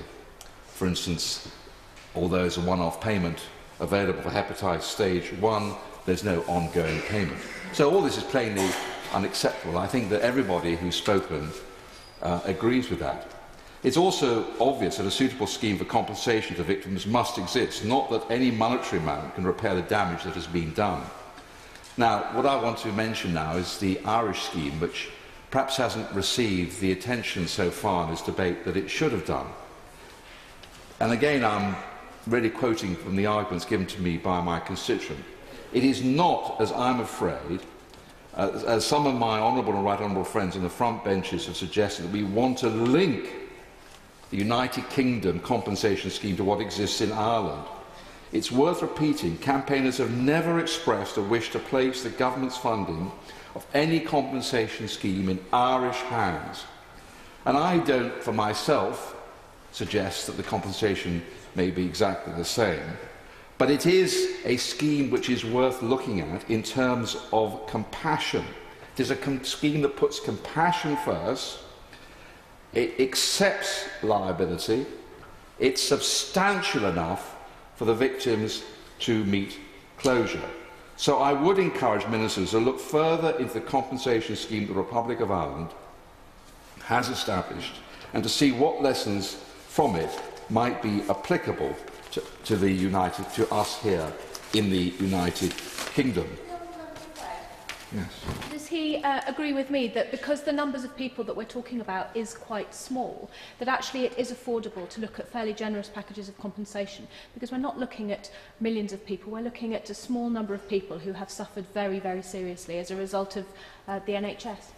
Yes, I want to deal with that point, and I'm glad the Honourable Lady has made that intervention, because I can quite understand where the government is coming from, and both myself and my honourable friend for Aldershot and others who spoke in this debate, I don't think we can ever be accused of wanting to waste public money, and we're very aware of the pressures on government. But again, I'm grateful to my constituent for some of the figures that have been given me. And he says, and I hope the Minister will reply to this point, that the figures quoted in the written ministerial statement are completely incorrect. The government have refuted suggestions that they based their calculations on a typographical error in the Archer report and claimed that the costings were based on an average of £750,000 per person. The Chief Executive of the Irish Haemophilia Society has confirmed that an average figures paid out in Ireland was around €350,000 per person. So the total figure we're talking about is £1.5 billion. Now, it's quite interesting, that's very equivalent to the compensation paid to the victims of equitable life. Now, I've campaigned on equitable life, as we all have, and it's pretty awful to lose your life savings, and there was appalling suffering. But at the end of the day, you've lost your savings. You haven't lost your life. So, if we're prepared to pay this sort of compensation to the victims of equitable life, £1.5 billion, why do we balk at similar figures for those whose whole lives have been ruined and ultimately many of them lost? And my honourable friend for Gosport put it very well. I recently met a delegation of people who had suffered through the equitable life disaster. Although I have every sympathy with their plight, today's debate puts that matter into perspective, because we are talking not about the loss of life savings, but about the loss of life itself, loss of livelihood, and of the chance to grow old, and losing the chance to become a parent, and see one's children grow up. So I don't think I can put it any better. And I just end on this point. We recognise that we are at fault. We recognise that these people's lives has been ruined. We recognise that the present compensation scheme has not fulfilled their expectations and is not fair. Let right be done. Mike Kane. Thank you, Madam Deputy Speaker. I stand before the House in the footsteps of giants. My predecessor, Paul Goggins, was a tireless campaigner on this issue. His predecessor, Lord Morris of Manchester, and the member for Wythenshawe, was also a tireless campaigner when it came to this issue. So I'm humbled to stand before the House as their successor. I want to pay tribute to the member for Bedfordshire, North East Bedfordshire, for securing the debate and congratulate him on his work. There are days in this chamber, particularly as we approach a general election and the cut and thrust of politics, that I don't know what we do here. Today isn't one of those days. And the member from Gainsborough summed it up right. This shows the House of Commons at its best. I want to relate the tale of a few constituents of mine, Fred and Eleanor Bates and Peter Mossman, who I've been working with these few months. I've been a Member of Parliament and who've had the full support and grateful support for the Right Honourable Member for Lee, and I thank him for his support to me in this. Eleanor is now 60 years old. She's been married to Fred for 38 years. Fred is a haemophiliac who used to have a 5% clotting factor, but now has a 0.0001 clotting factor. They believe that this has been reduced because of the contamination. Before 82-83, he began receiving plasma and cryoprecipitate on demand when he had a bleed. After this, he was switched to factor 8. In 91, he was visited by another constituent of mine, Peter Mossman, who I will come on to in a little while, the North West Haemophilia Society, who brought a leaflet around about hepatitis C. Fred visited the hospital to check this out and discovered he did have the condition. He needn't have bothered, in actual fact, because the hospital had known of the condition for almost a decade. Frightened and worried, Fred and Eleanor researched what they could and found out about the main symptoms: fatigue, sclerosis of the liver cancer, and ultimately death. They also believe that the Hep C is now having an impact on Fred's short-term memory function. Fred worked as a weigher at C.H. Johnson on Bradnor Road on the Sharston Industrial Estate in my constituency. In 1980, he was faced with a choice by his consultant: to carry on working and face possible death within a year, or retire and live longer. Fred was 31 years of age when he faced that choice, a choice made more complicated by the fact they were raising 2 small children. His income went from a very respectable £145 a week at the time to £45 state benefit. With hardly any clotting agent left, he now receives prophylactic treatment every other day, 1,500 units of factor 8. It's not just the victims of injustice that suffer, it's often their carers, in the terms of Eleanor. Eleanor was unable to return to work after the kids fled the nest. This is because it's an unpredictable disease. Fred can be fine at 8 AM and half an hour have a bleed and therefore has to go back to bed. She has to cook, clean, dress the wounds. She has felt unemployable for a number of years because of her home care duties. They now have to deal with the Caxton Foundation. Can I make this promise to the House? If I ever ever have the honour to serve at either one of them dispatch box. I will never hide behind the fact that we've set up a third-party organisation to pass the book on. I think we should take the book in this House. This is where the book stops. The Caxton Foundation described it by Eleanor to me as a sheer, utter waste of time. She feels like she's begging when she's claiming, a system that does not allow a retrospective claim. She put in for a holiday. It didn't come through. She missed her holiday slots. Other issues are that there are currently no separate forms for carers to apply for their own grants. Winter fuel payments are counted as income. The stress has ruined their lives and the lives of many carers who suffer this condition. I mentioned Peter Mossman. I want to talk about some of the organisers. He's 71 years of age. He's got a 5% clotting factor. A woodcutter, a machinist, a professional driver for Goodwin's coaches in Manchester. He too faced the choice to work, to give up work, or to carry on.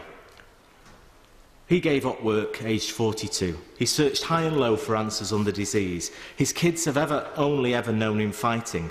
Working with Alf Morris, he set up the Manor House support group, to which I pay tribute to him and Alf. He lost his sister recently, Margaret. She died at the age of 63, also an affected carrier, her liver ravaged. They believe there should be no differentiation between stage 1 and 2 when it comes to payments. We are, in fact, as alluded to earlier, one of the few countries that have not adequately compensated victims. There should be a one-off decent payment, they believe, with subsequent annual payments. I'd be happy to give one. I'm very grateful to the honourable member giving. On that point, it's a point raised by my constituent too. Doesn't he find it odd that the fact that this is a failure by government, we all understand that, and yet for the victims they have to either apply through discretionary payments and there's no substantial upfront payment. This seems to be a complete imbalance in terms of right and wrong. I agree with the honourable member, and I would also say that the fight for many of them has gone out of them. There should be greater anger among the victims, but they can't be dealing with anger and fighting at the same time. Fred, Eleanor and Peter will fight until they die, they tell me. They have seen their stock of friends affected die, and die horribly at that. That they feel that this is all they have to look forward to. It's time to admit, they believe, that we made a mistake and allow these people to get on with their own lives. Madam Deputy Speaker, hope is real. There's no such thing as false hope. There may be false science in this case. There may have been false starts. But the hope is real to these people. And in this place, at this time and in this chamber today, we should help those people reignite that hope. Amen. Thank you, Madam Deputy Speaker. Today's debate, I think it's a very well-informed debate, and I pay tribute to my honourable friend from North East Bedfordshire for bringing this before the House. This is about justice, and justice delayed is justice denied, and justice delayed for such a long period of time is really no justice at all. And it has been commented that we are coming towards a general election, and I know the NHS will be on the forefront of many of our leaflets. The NHS and what it means to us and what it means to our families, our hopes and the amount of money that we hope to spend on it will be on political literature. And I don't want this debate today to be just today. This is fundamentally about the trust that we put with our families in the NHS. And that trust was a broken trust many years ago for many families, including a family who I want to raise today. And what I think is very important is that we recognise that when we go into the NHS, we expect the best form of treatment with the best advice known medically at the time. And as has been said by many members, some of that advice was ignored, pushed under the carpet, known about and then covered up. This is simply not good enough. We have a tragedy that has affected families and multiple members of those families. It's affected lives, quality of lives and aspirations over the years. And, Madam Deputy Speaker, people have described it to me as having been forced by the state to join a club they were not aware existed, with rules they didn't understand, and are now denied the ability to go back and call it to account. Yes. And that is absolutely the fact. People were unaware, children were unaware that they were being subjected to treatment and subjected is the right word, that was not in their best interests, that was not in the best interests of the condition they had at the time, and potentially that failure on behalf of the state that has now been left to fester and linger for so long has left them with a legacy that is absolutely a disgrace and a stain on this House and on the NHS. And whoever is in the next government, if they have used the words NHS on their leaflets, must bear in mind this debate that has joined the House today and say that we want better for those families. And I can honestly concur with my friend from North East Bedfordshire. We could read out 1,800 names. In fact, we could read out all the names of all the families and those carers that have just been referred to as well. They are all victims of this. They have all lost a huge amount. But we could also perhaps say that we couldn't read out 1,800 names because many people do not want their names linked in this debate. They do not want their names made public. I'm going to talk about my constituent, Carol Enston-Jones. I asked her permission before using her name in this debate because I know, and other families have spoken to me, that they do not wish to have the stigma associated with all of this and the going cap in hand potentially trying to get their rights. And like other members today, I would just like to give the flavour of some of the hardships that Carol's family have had to endure and the unfairness of a system that does not have transparency. And I too, like many others in this House, campaign for equitable life victims. And this House had many strong debates about whether people's estates should be included when those compensation payments were being made and coming up with fair formulas. I have not heard the same zeal applied to this. And as other members have said, this is about people losing their lives, not their livelihood. And it's about losing hopes and dreams, as well as the equitable life. People lost their hopes and dreams, but it's losing hopes and dreams at very, very young ages. And so I would just like to give Carol's story a little brief airing today, because it is mirroring many of the stories that we've heard today. And I think it's important that we record them as much as possible, because they show the anomalies and the unfairness and the scraping to get some degree of justice that families are going through now. And in May 1980, well, Nicola's story, she was 7-8 when diagnosed with haemophilia, and we've heard mention of very young children. In 78-79, she had treatment for a tooth extraction, not exactly a hazardous thing, and a broken arm. In 1980, a tonsillectomy. Given factor 8, a young child. It was now known to be contaminated. Since that very day, her health deteriorated, associated with hepatitis C. And despite her mother's concerns, she was told her daughter's problems were psychological at the time. Things were covered up. And throughout the years, she continued to receive factor 8 for other operations, and her health was always poor. She has lobbied me, as many other members have been lobbied, over the years. And when the Skipton Fund was announced, Nicola was told she could apply. But because in 1997, a consultant stated the virus had cleared, 17 years after she'd been infected, then all of a sudden, she doesn't seem to meet the criteria. She's been turned down on the balance of probabilities by the Skipton Fund because it'd been cleared for 6 months.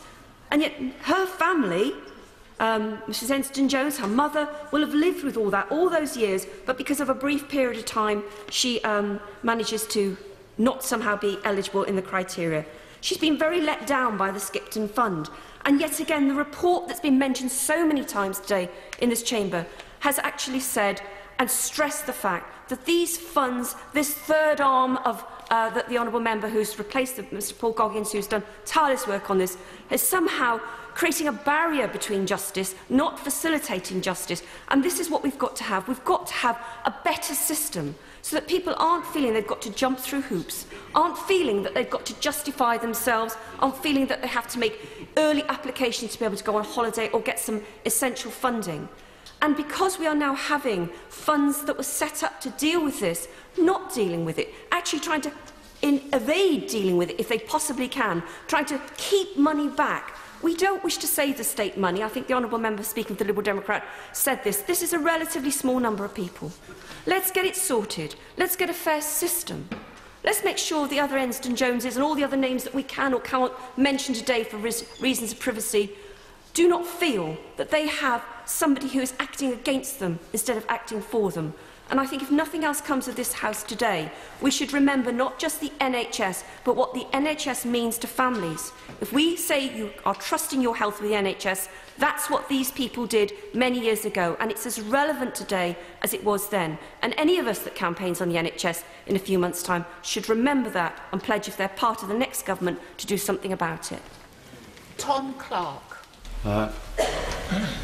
Madam Deputy Speaker, I apologise for my cold, but I did promise my constituent John Pryor from Moodiesburn this morning that I would seek to put on record a very controversial letter, some would say a lengthy letter, which he sent to me and which I thought I should share with the House.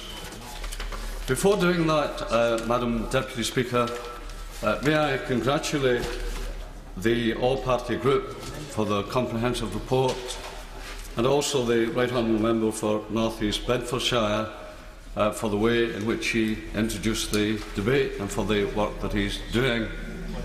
I also welcome the other speeches which were made, including those by my honourable friend for Hull North. Madam Deputy Speaker, I turn to the letter to which I have referred from my constituent, a voice which I think should be heard. And John Pryor said this: I was told, aged 20, in 1994, that I had chronic hepatitis C by my haemophilia consultant at the Glasgow Royal Infirmary, and be given contaminated blood as a child at York Hill Children's Hospital in Glasgow. The blood was donated from pooled donations and thousands of donors, including prisoners in US jails. The haemophilia doctor told me I would eventually need a liver transplant, but did not know when. He said it could be 3 months, 3 years, or 30 years. I was in complete shock. Myself and my family thought I had AIDS. It's been like living on death row, not knowing when I would need a liver transplant. To my horror, my GP wrote to my employer and told them I had hepatitis C and did not expect me to work for more than 7 years due to my infection. The letter was dated 1 year before I was told I had hepatitis C, so my work knew about my infection before myself. As an adult, I kept my hepatitis C status to myself and close friends and family. I never told my colleagues. I only told one of my bosses as I was struggling in work. I couldn't concentrate and kept nodding off at my desk. He's been very supportive and lets me do menial jobs that don't require much thought. My sick record at work is horrendous, and I'm lucky to still have a job. Relationships were virtually impossible for me, as I felt worthless and frightened I would infect someone. I could not get a mortgage, life insurance and travel insurance are prohibitive. My treatment at one stage was 20 tablets a day and 2 injections a week into my stomach, which I did myself for 6 months. It was a horrific experience, and I felt I just wanted to die. At one point, the nurse took blood from me for part of a study into which why people with hepatitis C are dying at different rates. She told me she was surprised I was not taking antidepressants. My liver consultant applied to Skipton for the stage 2 payment, but my application was rejected because I had not reached the crisis point. How can a charity ignore the recommendations of a liver consultant? My experience with Caxton was just as bad. It would take numerous emails and phone calls to get in contact with them. I felt like I was begging the way they treated me. They insisted I provide a letter from my consultant to confirm I was in treatment. It was I who had to run around seriously ill, arranging everything for Caxton. I will never contact Caxton again. These charities are not fit for purpose, and he makes other comments which I think it best not to repeat. His letter goes on to say, over 80% of victims do not receive any ongoing financial help from Skipton, yet we are ill. And he concludes, Madam Deputy Speaker, after all that's happened to myself, I will have to be reassessed by the DWP for my entitlement to DLA, which I use for my mobility card. I was originally awarded DLA for life 24 years ago. I'm worried sick that I will lose my car as I need it to get me to work, hospital appointments, etc. Does my government expect me to take infected, dirty syringes onto a bus? My health will only deteriorate. There is no cure for severe haemophilia. Government policy gave me the hepatitis C, yet they want me to be reassessed for DLA. Madam Deputy Speaker, that took some time, but I don't apologise, because I think it's right that people who have this experience should have their voices heard. I did refer earlier to legislation, because my view is, and I welcome the all-party report, that so complex are these issues, and they've gone on for so long, that legislation is necessary.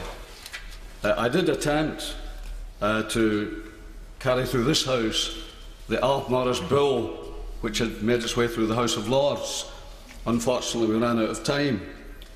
I also tried in March of last year and succeeded in introducing a 10-minute rule bill. It went a bit further than the report. For example, it included the need for an NHS compensation card, which would lead to priority treatment. Now, following that, I met the then Leader of the House, but it was made clear to me that time simply wouldn't be made available, and I'm not sure that he shared the urgency that I tried to impart. That's why I believe profoundly that an apology, important though it is not enough. I believe that compensation is appropriate. I believe that there ought to be closer working between the DWP and the NHS, and I think we have a lot of lessons to learn from Ireland and elsewhere. I acknowledge those who have worked so very hard on this issue, especially Lord Morris, and I think we remember him with great affection today. We owe it to them to deliver. Fiona Bruce. Thank you, Madam Deputy Speaker. Let me congratulate, in supporting this motion, my right honourable friend, the member for North East Bedfordshire, for securing this important debate, and praise him and the all-party parliamentary group on haemophilia and contaminated blood for leading their campaigns to ensure that those infected by contaminated blood in the 1970s and 1980s and their families receive the support and justice that they deserve. Justice for which they have waited far too long. We often hear in this House the statement, "Justice delayed is justice denied." A statement often heard, but I believe rarely so apt as in this case. Like many members here today, I was first alerted to this terrible situation by a constituent. My constituent's father had been jointly infected by hepatitis C and HIV via contaminated blood products. My constituent told me, "My father lost his battle with these joint diseases on the 17th of January 2000 after 19 years of suffering." His story is a long one, with distressing details. Members, I don't propose to go into those details here today, but I will say it is a heartbreaking, twisted tragedy that my constituent's father could go to hospital to receive treatment for help for haemophilia, and yet it will be that very treatment which would kill him and cause him 19 years of suffering. A tragedy for that man and for his whole family. A tragedy similarly suffered by nearly 5,000 people in 5,000 families, so many of them going to our very service hospitals to be treated and receive help, but receiving what would turn out to be lethal injections. If proper support and a proper inquiry had been provided in 2000, it would even then have been tragically too late for my constituent's father. This Saturday will mark 15 years since he passed away. And yet here we are still in 2015 with no proper inquiry, with unsatisfactory support for survivors, with unsatisfactory support for families, with inadequate compensation provision, and not least, no apology. This tragedy is not just heartbreaking, but it is a double tragedy and a double scandal. The first is that anyone, let alone 5,000 people, were infected through contaminated blood, And the second is that decades later, 24 years after my constituent's father was contaminated and 15 years after his death, we find that he and his family and so many others like them still have no satisfactory response or justice. That must change. It is nothing less than appalling that successive governments have failed to address this issue, a situation caused by a failure in our National Health Service provision. My constituent continued in his letter to me, "It is the survivors and the widows who most need help now, and those who have died need a voice." The largest tragedy of this is that, unlike other countries, there has never been a public inquiry. Now, as a member of the International Development Select Committee, it's my privilege to travel the world, and wherever I go, I hear people admiring the high standards of our country's justice system, of the rule of law, of the provision for access to justice. This country is respected globally for these things, and yet it is a terrible stain on our reputation, for which I believe we should feel ashamed and embarrassed that we have failed as a nation by such a long way and over such a long time to adhere to those high standards of justice expected by our own constituents and which they deserve. What now needs to be done is clear. Thanks to the work of my honourable friend, the member for North East Bedfordshire, and the all-party group on haemophilia and contaminated blood, who have identified main priorities to support those who have suffered from these situations and their relatives. These priorities are both reasonable, just, possible, necessary and, above all, urgent. Because, as we've been reminded today, justice delayed is justice denied. Indeed, it is no justice at all. Let us hope that today's debate signals the beginning of the end of this terrible scandal. In closing, may I apologise for the fact that I may miss the wind-ups due to the fact that I am now shortly hoping to speak in another debate. Geoffrey Robinson. Deputy Speaker, and like other members, it's appropriate, I'm sure, to pay tribute to the honourable member for North East Bedfordshire and to the honourable member for Conn Valley, who secured the debate today, and most of all, of course, my honourable friend, the member for Hull North, who is responsible for getting the all-party group report out earlier this month.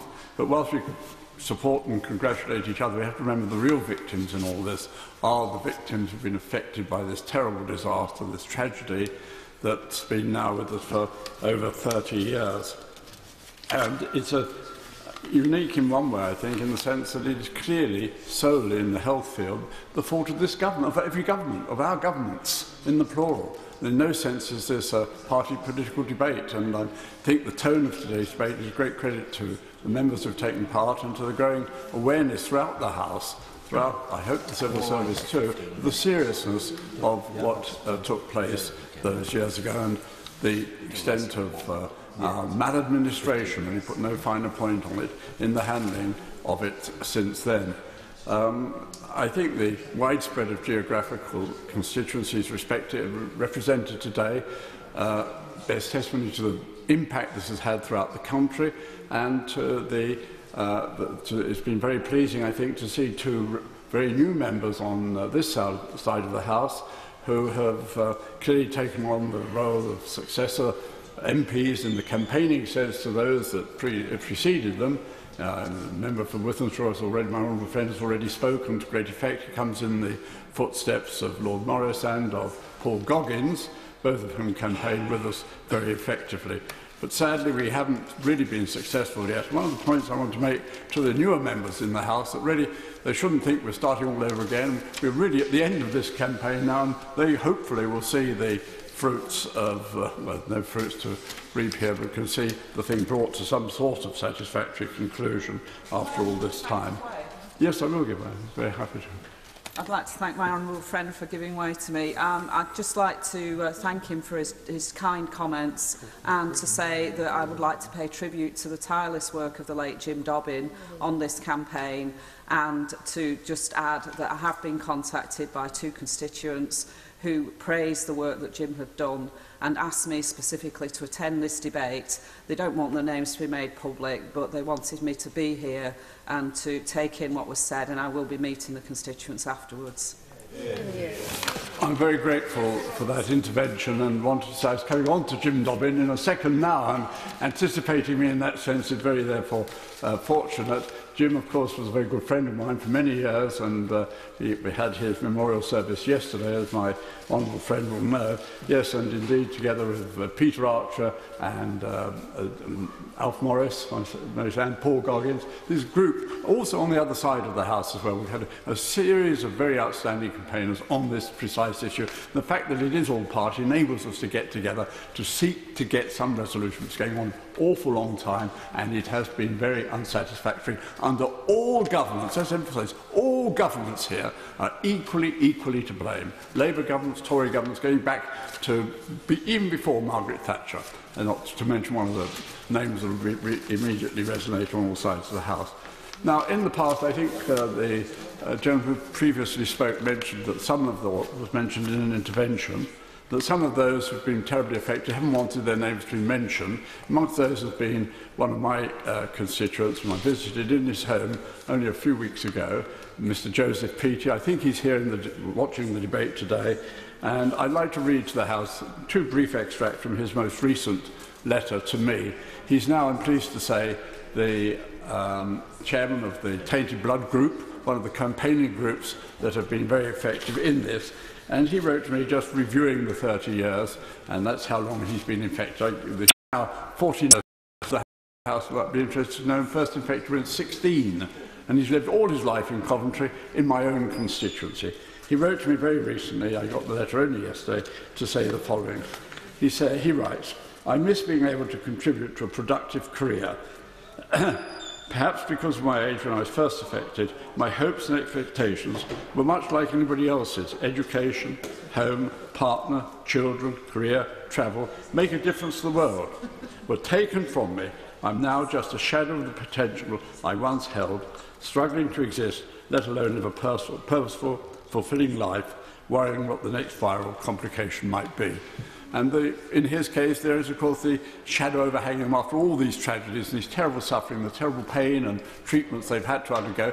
Prospect, perhaps it could lead, having had hepatitis C, having had HIV, been infected by both, undergone all the treatments for it, he could now face some transmutation into CJD, mad cow disease. We just don't know. It's as bad as that. But he goes on. And I must say, the tone of the letter is much better than perhaps these extracts reveal. There's nothing self-pitying about Joseph Peaty. He's in every sense a man of immense dignity, tremendous forbearance in the face of a suffering that was inflicted on him by the very organisation that's meant to be treating ill health. He writes as follows: "By supporting the haemophilia community in the pursuit of justice and financial recompense, I've learnt far more about the background to the introduction of pooled blood products than we were ever told prior to their administration. As a result, I find the evidence overwhelming that the governments of the day, in the plural, knew the infection risk, did not take adequate steps to mitigate onward transmission, failed to prevent non-consensual testing on patients, failed to inform patients of the risk and put costs ahead of patient safety. The governments were responsible for ensuring the safety of their citizens and failed disastrously in their primary duty." That's a terrible indictment, but it's true, it's factual, it's undeniable, it's incontestable in every respect there. And so I think we've got to the point now where we have to take stock and say, look, after 33 years, and Joseph there, Mr. Deputy Speaker, is referring to the entirety of his adult career since he was 16 years old, lived in Coventry, in my constituency. That is the sum total of what he can point to in his life. And so we say, really, and there's no discordant note when I mildly disagree with the honourable gentleman who secured the debate, and congratulate on that, and indeed on the tones and way in which he introduced it. That really we don't need any more reports. We don't need the Penrose report. We've had the Archer report. We've had all sorts of investigations that have proved beyond that it's the government responsibility. The extent of the tragedy is tremendous, and that the provision we have made so far has been inadequate. It's the end of the story. What we now need is a resolution. And so I say we were very pleased to see that the Secretary of State attended the debate. Obviously, there's other things to attend to now. I'm delighted to see my honourable friend, right honourable friend, the Shadow Secretary here. And we are all conscious of the fact the Prime Minister, in a moment of generosity, said he'd try to get a resolution to this by the end of the year. Now, if he isn't going to be able to do that for whatever reason, we know the pressures that governments work under, and I fear he won't. I think it's a great pity. So I think one use we could put this coalition government to is to settle issues like this. And indeed, when I raised it with the Deputy Prime Minister, when he was deputising for the Prime Minister question, he said he would take it on personally. I thought we could have some sort of more productive encounter between the two in the name of the sufferers in this tragedy. I hope still that could take place. If it can't, then I have to say to my honourable friend, the next administration, whatever form it takes, and who knows, I don't think we know that at all, will take it on and settle it early. There'll never be a good time. The only time is the earlier, the better. Thank you very much. Sarah Du. Thank you very much, Mr Deputy Speaker. I'm very grateful to my colleagues inside Parliament and outside Parliament for working so effectively with the victims of blood contamination to raise the issues around this so effectively. Without their support, I would not be here. I would not have found out about this issue, so I'm very grateful to them. But I also want to recognise the work that the honourable friend from Guildford did while she was Health Minister, and I know the great personal interest that the member for Battersea, the current Government Minister, takes in this. It takes in this very, very important subject. And I'm particularly pleased that indeed the Prime Minister has indicated that he now wants to take action. And I'm sure that the work that the Minister is doing and the all-parliamentary group is doing will be listened very, very carefully by the Prime Minister as they come together to find out what actions can be taken, what further actions need to be taken. I'm not going to go over all the very salient points that have been discussed in the debate today coming out of the findings of the inquiries and of the all-parliamentary group. I think one of the most important roles of a Member of Parliament, and one I take very seriously, is to give a voice to the voiceless. So in my brief contribution today, I want to do just that for one of my constituents. Now, she wrote to me yesterday saying, I would be incredibly grateful if you could have the opportunity to express my hurt and disappointment and help strengthen a case for better treatment of others. My name being spoken publicly terrifies me, especially as I in the past have been subject to such ill treatment by the NHS and other parts of the establishment.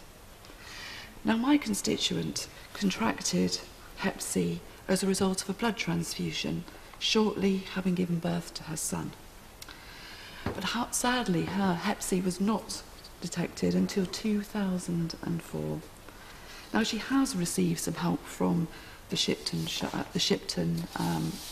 Fund, and I don't have time to catalogue the sequence of poor treatment she has received and her continuing fear for herself and her children.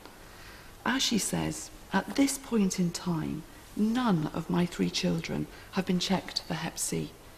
It is a bridge, they say, they don't yet want to face, and I'm really worried. To try and quantify how this has affected my life would be near impossible. Perhaps with this inquiry, the government will make sure that those affected have what's left of their futures made easier. Today, in this place, we must make sure we do. Andy Slaughter. Thank you very much, Mr Deputy Speaker.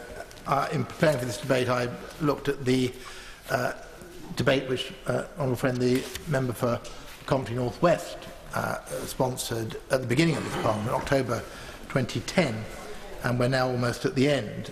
I noticed that I echoed what a number of members said in that debate, which is this is a time for action more than contemplation. Well, since that time, we have had many further debates. We had a debate last week on hepatitis C in Westminster Hall, which the Minister responded to, and we've had others. We've had several ministers. We've had the ongoing Penrose inquiry in Scotland. We've had attempts to reform the existing arrangement, and we had the very good report yesterday of the all-party group. And we've had recently, as many members have paid tribute to the sterling efforts of the Right Honourable Member for North East Bedfordshire in trying to work towards a final solution. And I note also that there is further legal action. Just today, a letter for action has gone to the Department of Health from 3 sufferers from hepatitis C through contaminated blood about the inequity of their treatment compared with those suffering from HIV. It's not that nothing has been going on, but actually how much further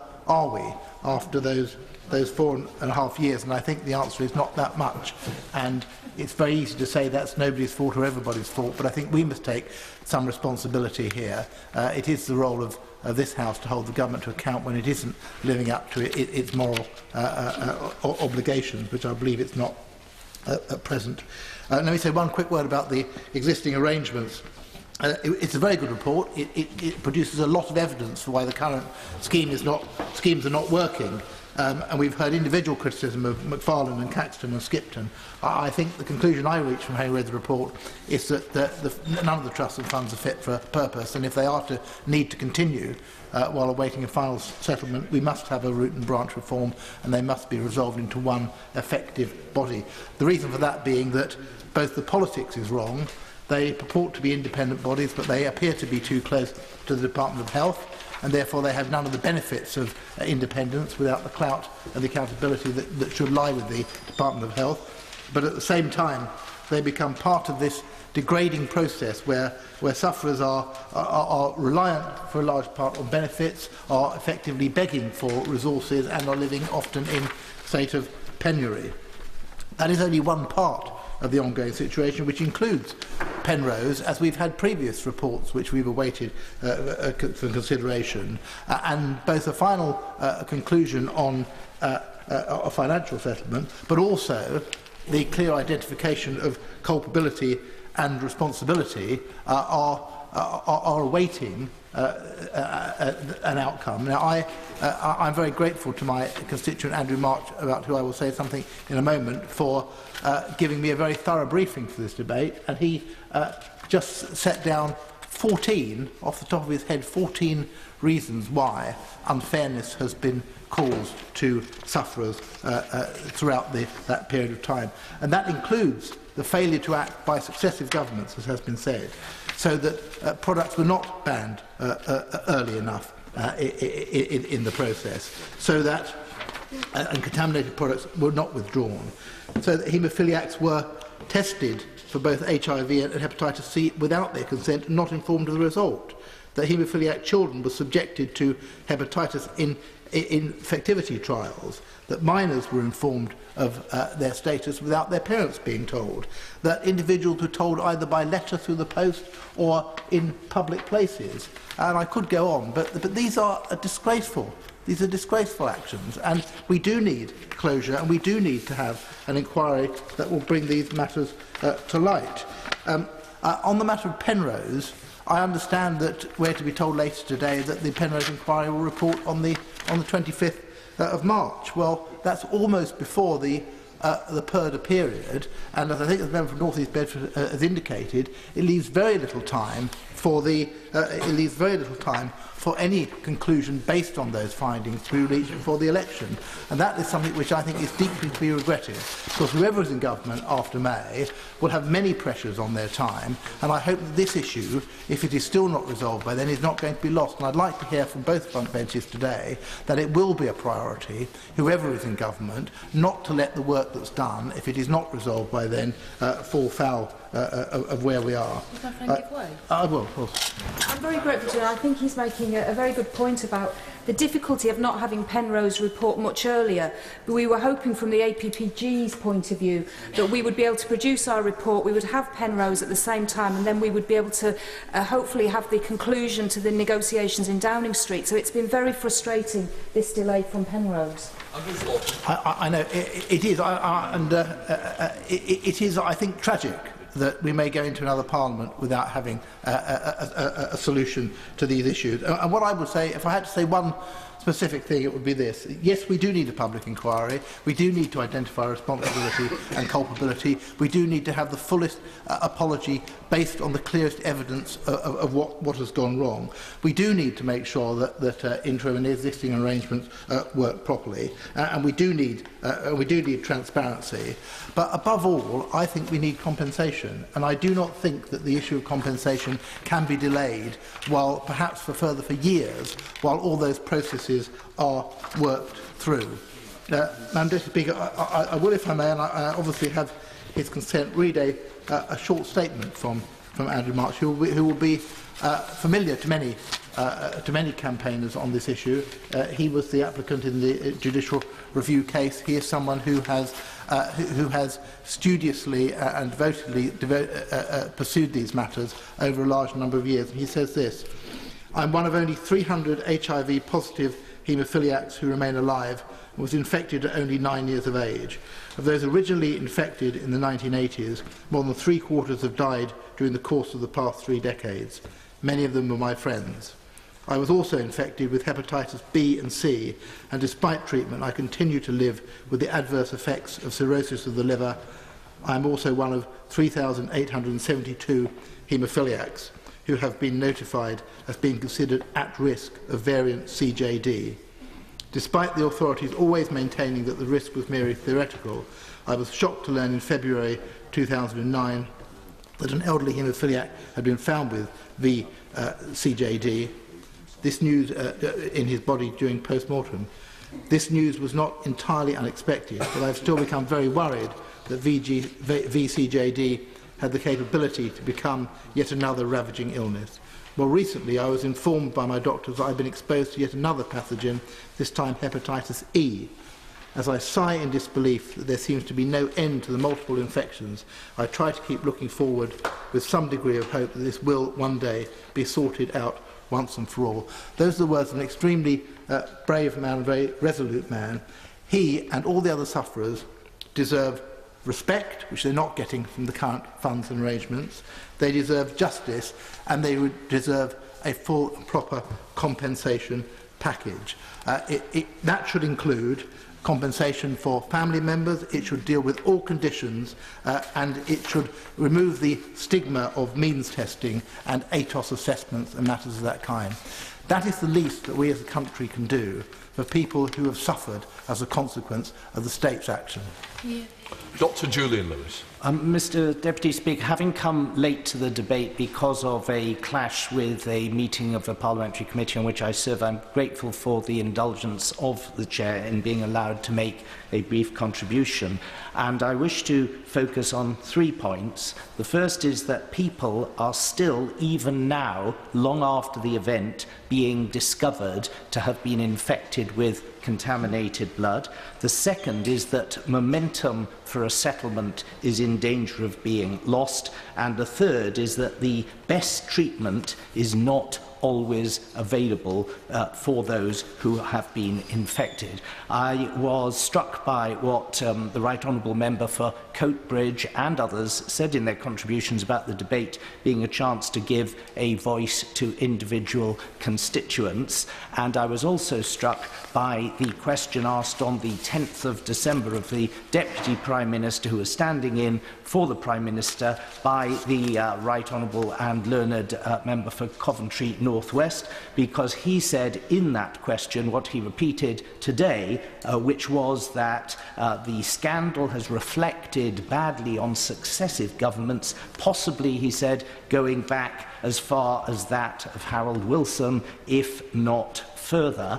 And he mentioned one of the points that I referred before about momentum being lost. He said that the Prime Minister had undertaken in June to look at and rectify the situation. In fact, according to my constituent, Mrs. Leslie Hughes, who only a week before he asked his question had got in touch with me about this very issue, the Prime Minister had apparently told one of his own constituents who was affected by this that he hoped to have a resolution within 6 months, which would have meant the end of the last calendar year.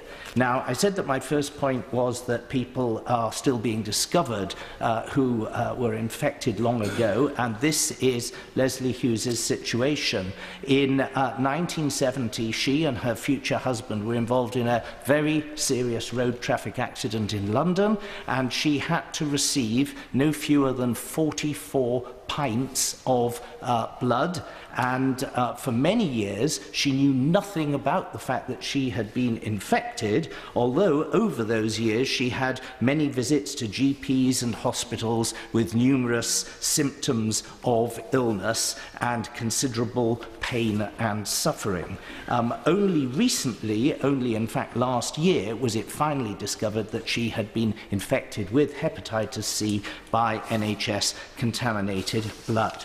And her main concern in writing to me initially was that, given that the Prime Minister had said that he hoped to wrap the issue up himself, she was really anxious that we shouldn't get to the general election, which is, after all, scheduled to be about 5 months after the deadline that the Prime Minister had set himself, without reaching a resolution. Well, I'm grateful.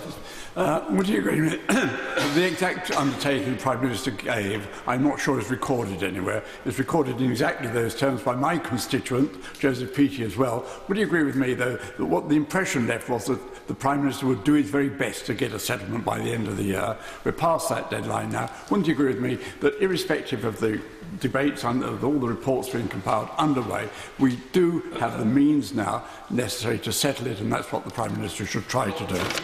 Well, that is exactly my view, and for that reason I wrote to the Secretary of State for Health drawing attention to this matter, and I received a reply dated the 12th of January from the Minister, who's going to reply to this debate, and of course she was sympathetic in the terms that she used, but the important part of her letter was the conclusion, which was that this issue is being looked at very seriously, and an announcement will be made to affected individuals and MPs once work has been concluded. And my simple question to the Minister is, when is this work going to be concluded, and will she and the Prime Minister undertake to get this work concluded on behalf of my constituent and many others before this Parliament comes to an end? Because otherwise we're back to square one, and this is the cycle which I'm sure has been repeated over and over again. Finally, I did say that I would mention the other point about the fact that the best treatment isn't always available, and I understand from Leslie, who I haven't met yet, but whom I believe to be present with her husband today, and whom I hope to meet after this debate, but I understand that there are problems with the fact that many people suffering from infection are offered the older interferon and ribavirin-based treatment,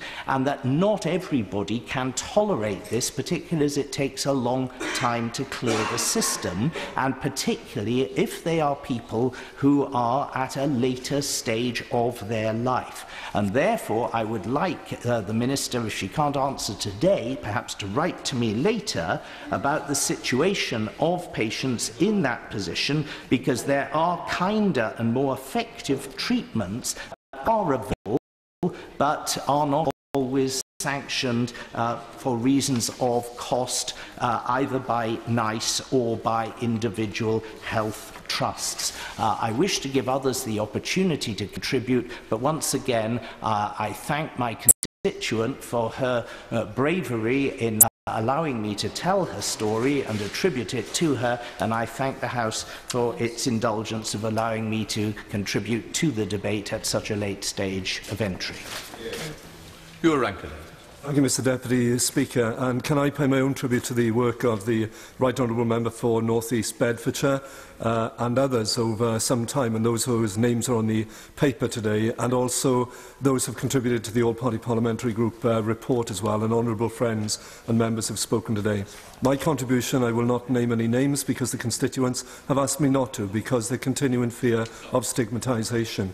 But I'm going to put it in their words because, frankly, I have nothing more powerful to say than the words that they have given me. Would my honourable friend give I will indeed give way. And I thank my honourable friend for giving way so early on before he gets going to talk about his constituent. And he, like me, is an honourable member for a Welsh constituency. And does he believe that it's really important that, hopefully, as we move forward with this, that the government works very closely with the Welsh government, particularly on things like treatments, so that for those Welsh, now that health has devolved for those Welsh constituents, there's that help? Very much. I think it has to be a UK solution because it was a UK problem, and it has to be in concert with those devolved administrations and governments as well, absolutely. 1982.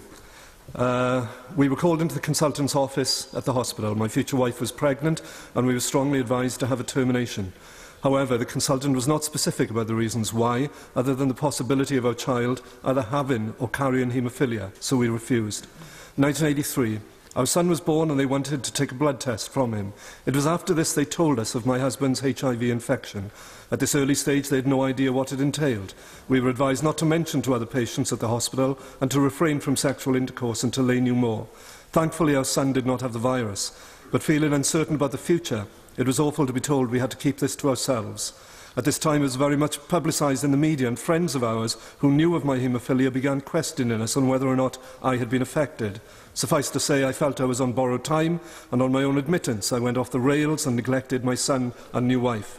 1985. My wife fell pregnant again, and convinced I was going to die sometime soon, the fear and uncertainty about the future made us feel we had no option but to have a termination. He went on to say that there was a support group set up, and he says, we began attending meetings with the group and felt better for the support, but sadly the participants began dying at an alarming rate, and it just made the situation worse. 1991, my brother, who also had haemophilia and HIV, passed away. Prior to this, we'd undergone clinical trials at the hospital, and because we were brothers, he was given the placebo. The guilt I felt because I was taking the actual product and had survived was indescribable. The following year, my second brother was tragically killed. 1993, in short, I'd given up. I knew I was going to die, and I felt I could fight no longer. I ended up in hospital with PCP pneumonia, and my wife was told I had a matter of weeks. Even though I had given up on myself, thankfully my family and the hospital staff hadn't, and I eventually pulled through. 1995, he goes on to describe a 3.5-year fight to actually become the first couple with HIV status in the UK to adopt, despite being told no, no and no again. 2001, we were asked to consider adopting 2 more children in addition to the one they had during that period, a boy and a girl aged 5 and 7. We agreed, and my wife finally had the family she'd been craving. It was just after this I was told I had also contracted hepatitis C and possibly VJCD. Obviously we were devastated, and all the old uncertainties we'd pushed to the back of our minds pushed forward with force. However, all was not lost, and I was assured a treatment was available. 2002. Late in the year I began treatment for hepatitis C. We had been warned prior to this it wasn't going to be easy to live with, but looking back now I feel this was an understatement. The 2 children we had living with us had severe psychological problems, and the behaviour just served to exacerbate the situation, and subsequently the placement broke down. 2003, the 2 children went back into care, and I found myself unable to cope with my grieving wife and my 2 existing children. I wasn't in a very good place at this time, and my wife and I came close to separation. It was only because we'd been together since we were 16 and married at 17 we worked to stay together. The treatment reacted with my HIV drugs, and I ended up in high dependency with pancreatitis. Following this, my wife had to sell a business, and I was ill and unable to cope at home without significant help. 2004, I will indeed give way. I'm very grateful to my honourable friend, and he's making an incredibly powerful case, but the thing that strikes me is not only the individual who was suffering, but also the family members, the wife, the children, or everyone else who's affected by this is just so striking. Absolutely. It rips through not only the individual but the families affected and the friends and every aspect of their life. And I'll continue to the end of this story because it continues to this day. 2004, the selling of the business meant that had limited income and found themselves unable to meet their bills. The debts piled up during financial struggles, and this put additional strain on the marriage. 2005, the debt situation spiralled out of control, and as I felt a little bit better in myself, my wife, who'd studied for a degree while she was out of work, now got a job as a care manager, and she went back to work full-time. 2006, we were asked about taking another child for adoption. Understandably, following the breakdown of the last placement, we were wary, but agreed as everything seemed far better than it had been. It was in 2007 we had a second adopted daughter. From 2006 to 2010, they spent these years saving what they could to clear the debts they'd accumulated since 2003. Then, for the next few years, because of his deteriorating health, the wife had to return to part-time work rather than full-time, and the debts once accumulated again. And to bring this up to date, he says, "We've cleared our debts, and with my wife working part-time, we are managing day to day to keep our heads above water. We have the basics. We cannot save money or enjoy holidays. We keep away from past friends, as I'm well aware of how ill I look, and do not want to answer their questions. I take a great deal of medication, and I'm trying to live with the side effects, as is my wife." The McFarlane Trust had recently sent us a disbursement of reserves form, requiring personal and in-depth information to enable us to possibly have some money for home improvements. My wife and I felt it was an extremely unjust and unfair way of attempting to distribute funds among sufferers of HIV and their families. Not everyone would, or indeed could, qualify, as they were in rental accommodation, or perhaps their home was not in need of improvements. It was causing a divide amongst the few that had survived this atrocity, and we refused to complete it, as any reserves we felt needed to be distributed equally amongst those of us that are left. It seems the discrimination, separation and sheer lack of consideration for the primary beneficiaries is still very much in evidence. What my constituents are asking for, as has been repeated by so many stories today, is not a begging bowl that they have to go to in complex situations and prove that they are worthy, but it is actually an entitlement, not a begging bowl. They do want to see some form of inquiry. They do want to see a clear apology. And there is a crying need now for and branch reform of the structures that have been put in place to help them. It's not working satisfactorily. I think that story of my constituents will be told by every person affected and their family affected by this. It isn't simply the disease that's affecting them. It's the fact that it's forcing many into penury and into poverty and into marital difficulty and so many other social issues as well. It's time to sort this out once and for all. Richard Fuller. I'm very grateful, Mr Deputy Speaker, and I shall try to restrict myself to 2 minutes because I know we're looking to listen to the speeches from the two front benches and, of course, from my honourable neighbour and friend who so nobly started what has been, I think, a very constructive debate, which will be a great comfort, I know, to my constituent, whose life and family life was devastated when she lost her husband at a very young age and with a very young family. And it has been a constructive debate.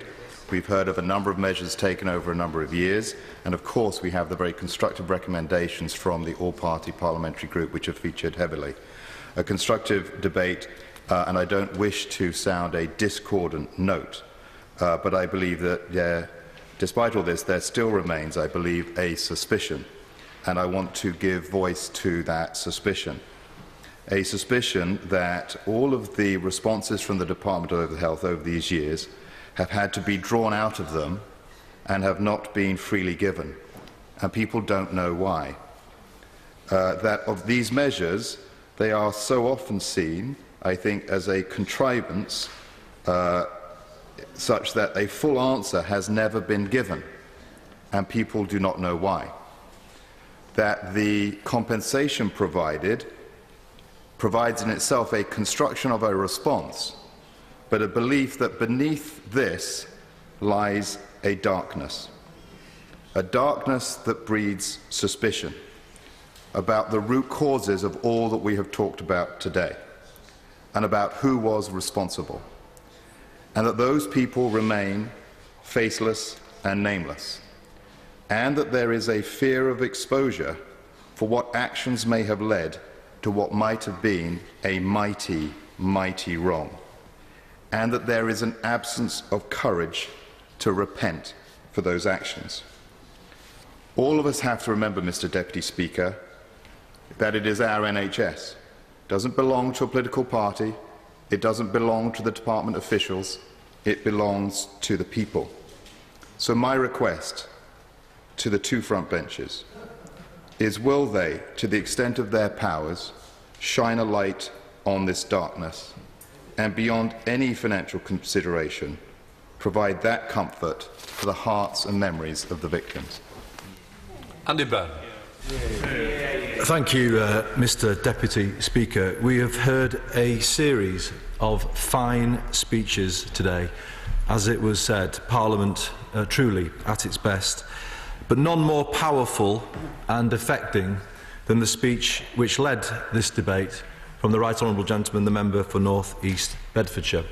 Many things he said will have affected people greatly, but the words that remain with me now as I sat listening to him are these, and he quoted the words from a letter he'd received. "Every day is like a day on death row for a crime I didn't commit."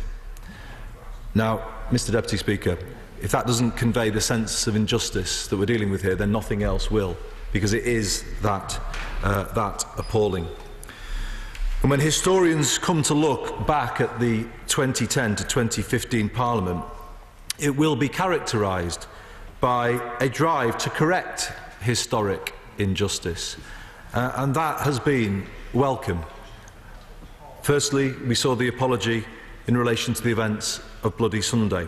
We've seen a range of ongoing inquiries related to historic child abuse. And there was the injustice that I all know too well through my own personal background, the death of 96 innocent people at Hillsborough. And the Right Honourable Gentleman was absolutely right to pay tribute to his honourable friend, the Member for Liverpool Walton, who did put on record those names, but we can't put on record the names of the people who've suffered such devastation, and not just the people who've died, Mr. Deputy Speaker, the lives that have been ruined as a result of this scandal, and it is a scandal. What has opened those other injustices hasn't been the government voluntarily moving to correct those wrongs, but actually it's been Parliament. The resolution to those other injustices began here, and it is beholden on each and every one of us who are here today to remember that and to use the power that we have from the office that we hold to work together across the floor of this House to find a resolution for the thousands of people, the thousands of lives that have been ruined by this scandal. And if we hold to the cross-party spirit that delivered the beginnings of justice in those other campaigns, then we will do so here too. The Right Honourable Gentleman for North East Bedfordshire described it as the 15th worst peacetime disaster, like Hillsborough, entirely man-made. And to add to that, of course, we know that Lord Winston has described it as the worst treatment disaster in the history of the NHS. So we do need to resolve today, even if we can't now in the time that remains in this Parliament, to make sure that this injustice and this scandal is resolved early in the next, and that the people who have suffered finally have truth and justice. I want to explain, Mr. Deputy Speaker, why I am standing at this dispatch box today. Like many others who have spoken, I have constituents who have been victims. I have somebody who doesn't want to be named, but who talks of having lived for more than 30 years seeking justice and support, who contracted HIV and hepatitis C through contaminated blood in the 70s and 80s, and my constituent Simon Carter, whose father died and left the family facing a whole range of problems, financial problems, whose lives have been forever altered and devastated by the scandal. But there is another reason why I'm here today, and it goes back to the last Parliament, towards the end of the last Parliament, when somebody who's been mentioned by people on all sides of the House today, my good late friend Paul Goggins, asked me to meet him and indeed his constituents, now my honourable friend's constituents, who he mentioned so movingly today, Fred and Eleanor Bates and Peter Mossman, in my constituency office in Lee, and I did. And until then I had no real understanding of what they had been through and what they were going through, until I sat down with them at Paul's request and listened to what they had been through. Now that campaign mattered hugely to Paul, who I miss every day, and I will continue to work in his memory to get justice for not just his constituents, his former constituents, for everybody that has been mentioned in this debate today. And I want to signal the seriousness with which I will address this issue by speaking in this debate today. As people have said, it's not that nothing has been done. Plenty has been done, and there have been well-meaning attempts on all sides of the House down the years to put in place mechanisms to try and lessen the hardship, to address the problems that people face in their daily lives. But as many honourable members have said, that has left a patchwork of support that is complex, that is bureaucratic, that in the end is about handing out bits and pieces, people having to go cap in hand, not even given the dignity that they should now have in having the problems that they were given rectified in a proper manner. As a result of that meeting with Paul and his then constituents in my office in 2010, I reopened the issue at the end of the last government. There had been the Archer report, which many people had mentioned, and a resolution was put in place after the Archer report, but it wasn't good enough, and that was recognised on all sides of the House, and Paul asked me to look again at it, and I did. And I just want to perhaps bring a new perspective, maybe, that hasn't been brought to this debate, that of a former minister who tried to do something, indeed a former Secretary of State, because that's what I was at the time. Now, I don't say this to blame any individual in the Department of Health. I say it more just in terms of speaking as I found, as I tried to lift those shutters that had been pulled down on an issue that the department wanted to go away. A mention was made before, I think the Honourable Gentleman for Suffolk, I forgot his name of his constituency now, who's no longer in his place. But he said that governments of both parties have failed, and that is absolutely right, they have, there's no debate about that. But I don't detect the failure being the result of members of Parliament, or indeed ministers. I have met many who want to resolve this in the right way. I have to say, in my experience, the resistance is within the civil service, within the government. And it is often the case in examples like this. I found the same in Hillsborough too. When you are trying to move that machine to face up to historic injustice, it is very, very hard. It is very, very hard. I will, of course, give way. I'm very grateful, Mr. Deputy Speaker. I think he's on a very important point here. Nobody wants to point the finger of blame, but he's gone to the heart of the heart of a problem in governments, and he speaks with great authority, being the previous Secretary of State. When he says it's hard to get the officials to do what the Minister wants, that's certainly true. But isn't it the case, and therefore it is a failure of successive governments in the plural, and ministers in the plural, that officials advise, ministers decide, and that is also a part of the failure so far. I believe it is, and I think the Honourable Gentleman for Bedford was making this point just a moment ago. And perhaps there is a resistance that comes from not wanting to point the finger or to show the culpability of people who perhaps didn't do their jobs as well as they might, but that isn't acceptable. That is not something that anybody elected to serve in this place should accept, and it is hard on a personal level when you are faced with that resistance. But the way to help a minister in that position is to have the support that is being expressed today in the House across the floor, to give power to the minister, to have that courage to make a change. The result of my efforts led to a review of the Skipton Fund, and I pay credit to the current government for continuing that, and it did lead to a small amount of improvement that the honourable gentleman mentioned, but by God, it was hard enough getting that. So I don't underestimate how difficult it will be to move things forward. I think part of the problem is that the people perhaps dealing with this issue inside government are insulated from the people we sit alongside at our constituencies and listen to their story. And the story just given by my honourable friend for Ogmore, I mean, my God, could there be a more heartbreaking story than that, of the damage down the years that this scandal has caused? And I think people need to hear and just listen to what is being said there, to understand why it is just immoral to allow this situation to persist and to go uncorrected.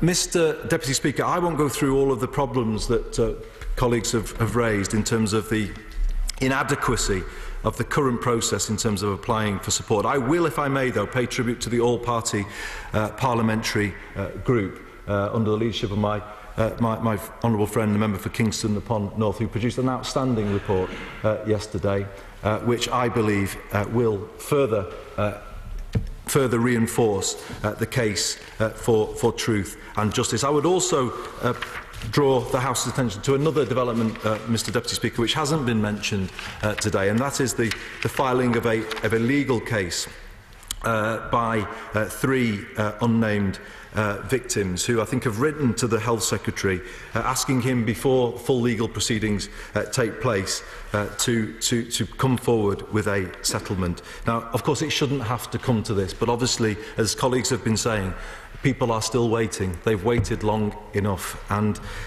we hope that the Health Secretary will listen to that request and take action as soon as he can. And I'll finish on this, these points, Mr. Deputy Speaker. I would want to say to the Minister today, if she is able to find a solution working with the Secretary of State, that she will have the support of the front bench on this side of the House, and indeed I'm sure people on these benches, across these benches, in seeking that solution. And we will offer our offices to ensure that settlement can be reached, because I think it does need to be a proper and a fair resolution. And none of us can predict the makeup of this House or indeed the government after the coming election. But I just wanted to say today, from my own point of view, I personally commit to working towards that full and final settlement that people have waited long enough to see. And I hope members on all sides of the House will make a similar commitment. As Paul Goggins said in that Westminster Hall debate mentioned by my Right Honourable, the Honourable Right Honourable Gentleman, the member for North East Bedfordshire, no debate about the issue should omit the need for a proper acknowledgement of what took place and why, and a profound and sincere apology for the suffering created by the disaster. And I just want to say that I see there are four components of this full and final settlement. First, there must be that national apology for the suffering that has resulted down the years. Secondly, to echo my honourable friend, the member for Hammersmith, to say that there must be an inquiry. Whether that's a public inquiry or not, I think is a matter to be debated. But having been involved in the campaign for justice for the 96 victims of the Hillsborough disaster, I know that other forms of inquiry can reach the truth and can unlock a campaign for justice. So there may be other ways to do this, but I do know that they need disclosure. They do need to understand how this was allowed to happen. And all papers held by the Department of Health, in my view, should be released so that people can begin to see the full truth of what went wrong. And I don't believe there is any reason at all that should prevent that from happening. The third element is, of course, a proper settlement for all of those who've suffered, not just those who are still suffering now, but families who suffered greatly as a result of the disruption that was caused to their lives. And as my honourable friend, the member for Kingston upon Hull North, said, the best treatment possible that we can give to those who are still suffering today. The all-party report quoted somebody infected with hepatitis C. It said this, quote, "You can't give us back our health, but you can give us back our dignity. This tortured road has been too long for many of us, but for the rest of us, please let this be the final road to closure." Mr. Deputy Speaker, everybody here today needs to listen to those words and to act on them. Many of those affected have sadly died and are not able to listen to our proceedings today, but for those that remain and the families that they have left behind, they deserve the dignity of a full and lasting settlement. Mr. Ellison. Well, thank you, Mr Deputy Speaker, and could I start by welcoming the tone in which the Shadow Secretary of State responded for the opposition. And can I also join the congratulations to the Right Honourable Member, my Right Honourable friend for North East Bedfordshire, on securing this debate and for the hard work and commitment I'm very well aware of as a Minister that he's shown over the last year, as have so many colleagues on behalf of those infected with NHS-supplied blood or blood products before 1991. I'd like to thank all the honourable members who have contributed to this debate, which has been conducted in such a constructive and thoughtful way, and of course to distinguished former colleagues who have in the past championed their constituents so ably. Many of those constituents, as we heard today, have been profoundly affected by this issue. I attended the last debate on this issue as a backbencher, and so I've heard once again today the impact that these infections have had on the lives of individuals and families. I'm going to focus my remarks largely on the current situation, not the past, not because it doesn't matter, but because it has been ably covered during the debate and because I want to try and add to the current situation, with the knowledge of the current situation, and give an indication of the way forward. I hope members will understand that. If there are any issues which I don't pick up in the course of my remarks, I will of course write to them. If they involve other departments, I will of course seek to get a response from other departments to their concerns. There have been calls for a further inquiry and review today. And that subject has come up before, a look at the historic circumstances of these events. There are various potential ways that this could be done, and again I acknowledge the suggestion there of the Shadow Secretary of State, and I would like to stress that the Government wishes to be as transparent as possible about these events. But I would remind the House that these events have already been repeatedly examined in a number of different ways, including having been examined in court on a number of occasions, and the Department of Health has already published all of the relevant documents that are held for the period up to 1996 on the Department's website. But I acknowledge there might be more to do there, and some of that relates to Lord Penrose as well. The Penrose inquiry has loomed over this debate. If I give the House a sense of perhaps my frustration, the original date I was advised when I came into office was publication in June 2014. If I also give the House a sense of the seriousness with which I took the preparation for that report, I met Scottish health ministers in the spring of last year, and we discussed this amongst other issues. Obviously this is taking place in Scotland, and the publication of that final report has been delayed. The inquiry now has stated it expects to announce a publication date this month. There has been no formal confirmation, although a date has been offered during the course of the debate. I understand that Lord Penrose will examine any particular adverse consequences for infected patients and their families, and will identify lessons and implications for the future. This is why we do feel we need to wait and see that report. As the events that are being considered took place pre-devolution, as other members have said, the final report of the inquiry will clearly be of interest to this Government, and we await those recommendations. But I am extremely frustrated by the continued delay, and I accept that it will have an impact on the scope of our response in this Parliament. The Government, as has been touched on, like its predecessors, provides ex gratia, financial and other support through the system of payment schemes that's in place. I'm going to make some progress if I can, because I really do want to briefly. Very grateful to the Minister. Very briefly, she's just on the nub of the issue there in the Penrose report and the report delaying the decision. We don't actually really need that, wouldn't you agree? I mean, the broad aspects of the financial settlement ought to be made, well known to Government. It's a question of getting a decision now. Well, I don't entirely agree, and I'll come to why I don't agree a little bit later, but essentially my concern would be that, having endured so much, I would hate families to be told that one way was the way forward, for that only to have to be unpicked in the light of any recommendations made by Penrose and revisited. So I don't agree with him, I'm afraid. I do think it is important to consider the report. Very briefly, and then I'll proceed. The way the Minister put it a moment ago was she would have to consider the scope of the government's response given the late reporting of Penrose. Could you be a little bit more specific? What is the government likely to be saying before the election? How far will it go? Well, I will come to that during my remarks, although I say to the House now I'm not able to be as specific as I'd like to be, but I will try and give some sense. The support that's currently given is over and above, I would like to stress, any other state benefits that infected individuals and their families may receive, and monies paid under the scheme are not subject to tax. A number of members have raised issues that touch on matters related to the DWP, and I will of course bring to their attention those concerns. However, I am aware that many honourable members have concerns about the way, and they've expressed them today in the debate, about the way that support to those affected is delivered through the current system. And as I say, we've heard in some detail of those today. And I've listened over the last year to all colleagues' thoughts on how the current system could be improved, and I've given active consideration to them. I've met with the all-party group officers. I've met a number of times with my right honourable friend who brought the debate. And I do acknowledge that there is scope to review the current support system. I've been open with members that I share the concerns expressed about the charitable basis of that support.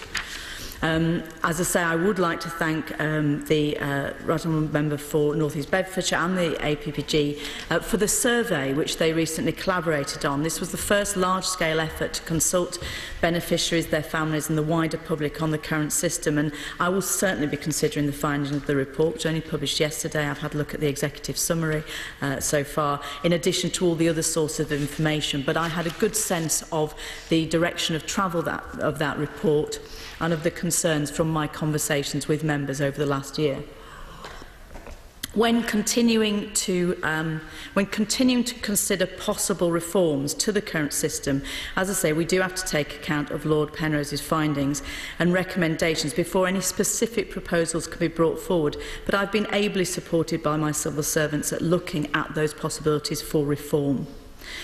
Lord Penrose's report is likely to be lengthy. The interim report, to give the House some sense, in 2010 exceeded 600 pages. If Lord Penrose does not publish until shortly before this House, as members have acknowledged, it will be challenging to provide a considered and thoughtful response in such a short time.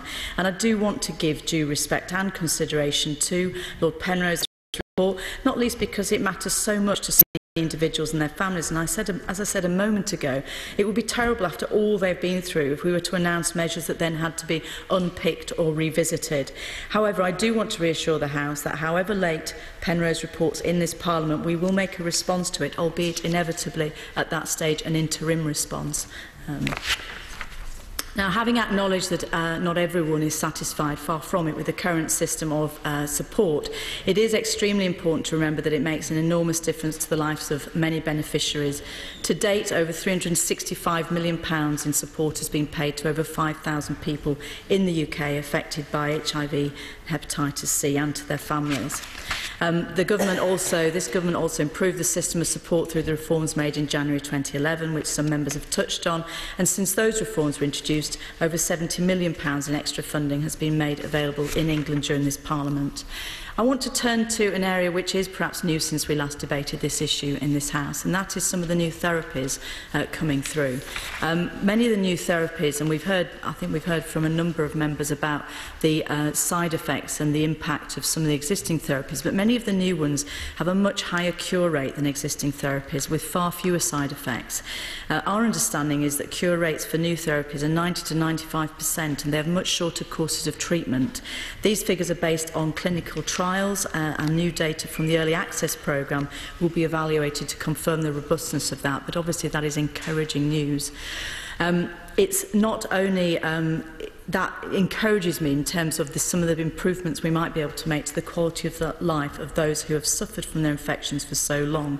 And so for that reason, I just want to spend a little bit of time talking about the new treatments for hepatitis C that are becoming available through the NHS. While we've been waiting for NICE to publish its final appraisal on the first of these new drugs, sofosbuvir and simeprovir, NHS England has taken two important steps to ensure that eligible patients with late-stage hepatitis C can expect to have received treatment by the end of 2015. In April 2014, it published an interim clinical commissioning policy statement to provide access to the new therapies for patients with liver failure. Over 700 patients have already been treated through this policy, around £38 million worth of treatment. Specialised centres were procured to deliver this early access around the country. The NHS is also developing a further interim clinical commissioning policy for those patients with compensated cirrhosis in order to reduce the risk of them developing decompensated cirrhosis or liver cancer. Subject to the NHS's internal approval processes, it's aiming to have this in place from April this year. I've confirmed with the clinical director that if any honourable members are approached by constituents with hepatitis C, they should advise them to consult their GP about a referral to a hepatology specialist to determine whether they have developed cirrhosis. Even as medical advances continue to improve the ways in which HIV and hepatitis C can be treated and managed, I do want to also take this opportunity to assure the House that the UK now is one of the safest blood supplies in the world, and independent experts continually review current safeguards. This debate has once again allowed me to hear about the issues that many of those affected live with on a daily basis, and of course I recognise that there must be improvements to the system that provides financial assistance, and I've given considerable thought to that over the last year. But we, together with those we represent, need to be realistic about the challenge of making changes that are fair and sustainable, and I think the extent to which we can work on a cross-party basis is absolutely vital and very welcome, and the number of members who have emphasised that during the course of this debate is most reassuring. This issue, whilst I'm hugely frustrated about that the much longed for closure cannot realistically be achieved in this Parliament, nevertheless a new Parliament is imminent, and that does give an opportunity for the next government to look for that closure in that context. This issue doesn't... of course, yes. I'm very grateful. The Minister will recall that my right honourable friend, the Shadow Secretary, made some very profound comments about the role of the civil service in dealing with these problems. Would you take some time to respond? Minister. I noted his comments, and I can only speak from my own experience, which is that in all the ways in which I've wished to look at this issue, and they've been wide-reaching over the course of the last year, I've been ably supported by my civil servants. And I believe ultimately this has to be a political decision. This issue does need to be resolved once and for all, and I assure members that the Prime Minister, the Secretary of State and I continue to work towards that vital aim.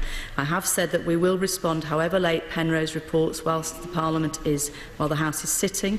It will, as I said, inevitably be an interim response, but I hope that at that time we would be able to give the House some sense of the work that's been undertaken over the course of the last year, and at that time take the opportunity to respond to the direction of travel signalled by the all-party group's report and by the work of my right honourable friend as well.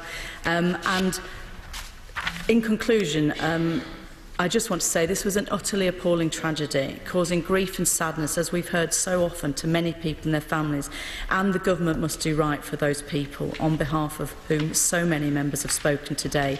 And I will take away everything that's been said in this debate and continue to work for as long as I'm in this office to bring to Parliament the conclusion that so many members have spoken of wanting to see today. Alistair Burt. Thank you very much, Mr Deputy Speaker. Can I first of all thank all those who've made a contribution today. I think I'm most proud of my role in enabling the debate to take place and to have had the opportunity to have so many contributions from colleagues, where the best speeches were made not just by them but by our constituents, because in so many cases we did indeed take the opportunity to use the words of those who've given us the words so that we could be their voices. And if memorable phrases are remembered from today's debate, it will be theirs. So a very warm thank you to all the colleagues for all their hard work, for those who have worked on the reports, not least my own Secretary Sam McEwen, who has done a great deal of work in the background to help all this, and a huge thank you to all those in the community of sufferers and beneficiaries who have helped us. If there's anything I thought of during the course of the debate, it's this, Mr Deputy Speaker. There is a moment where you feel things shifting. And the Right Honourable Gentleman, the Shadow Secretary of State, was right. this Parliament is known for a number of things, but that it has power, as we have seen through elected select committees, elected chairs of select committees, that it exercises a greater power than it used to, I think was evidenced by what we heard today. We've all been with this for a long time. I've been involved in this a decade plus.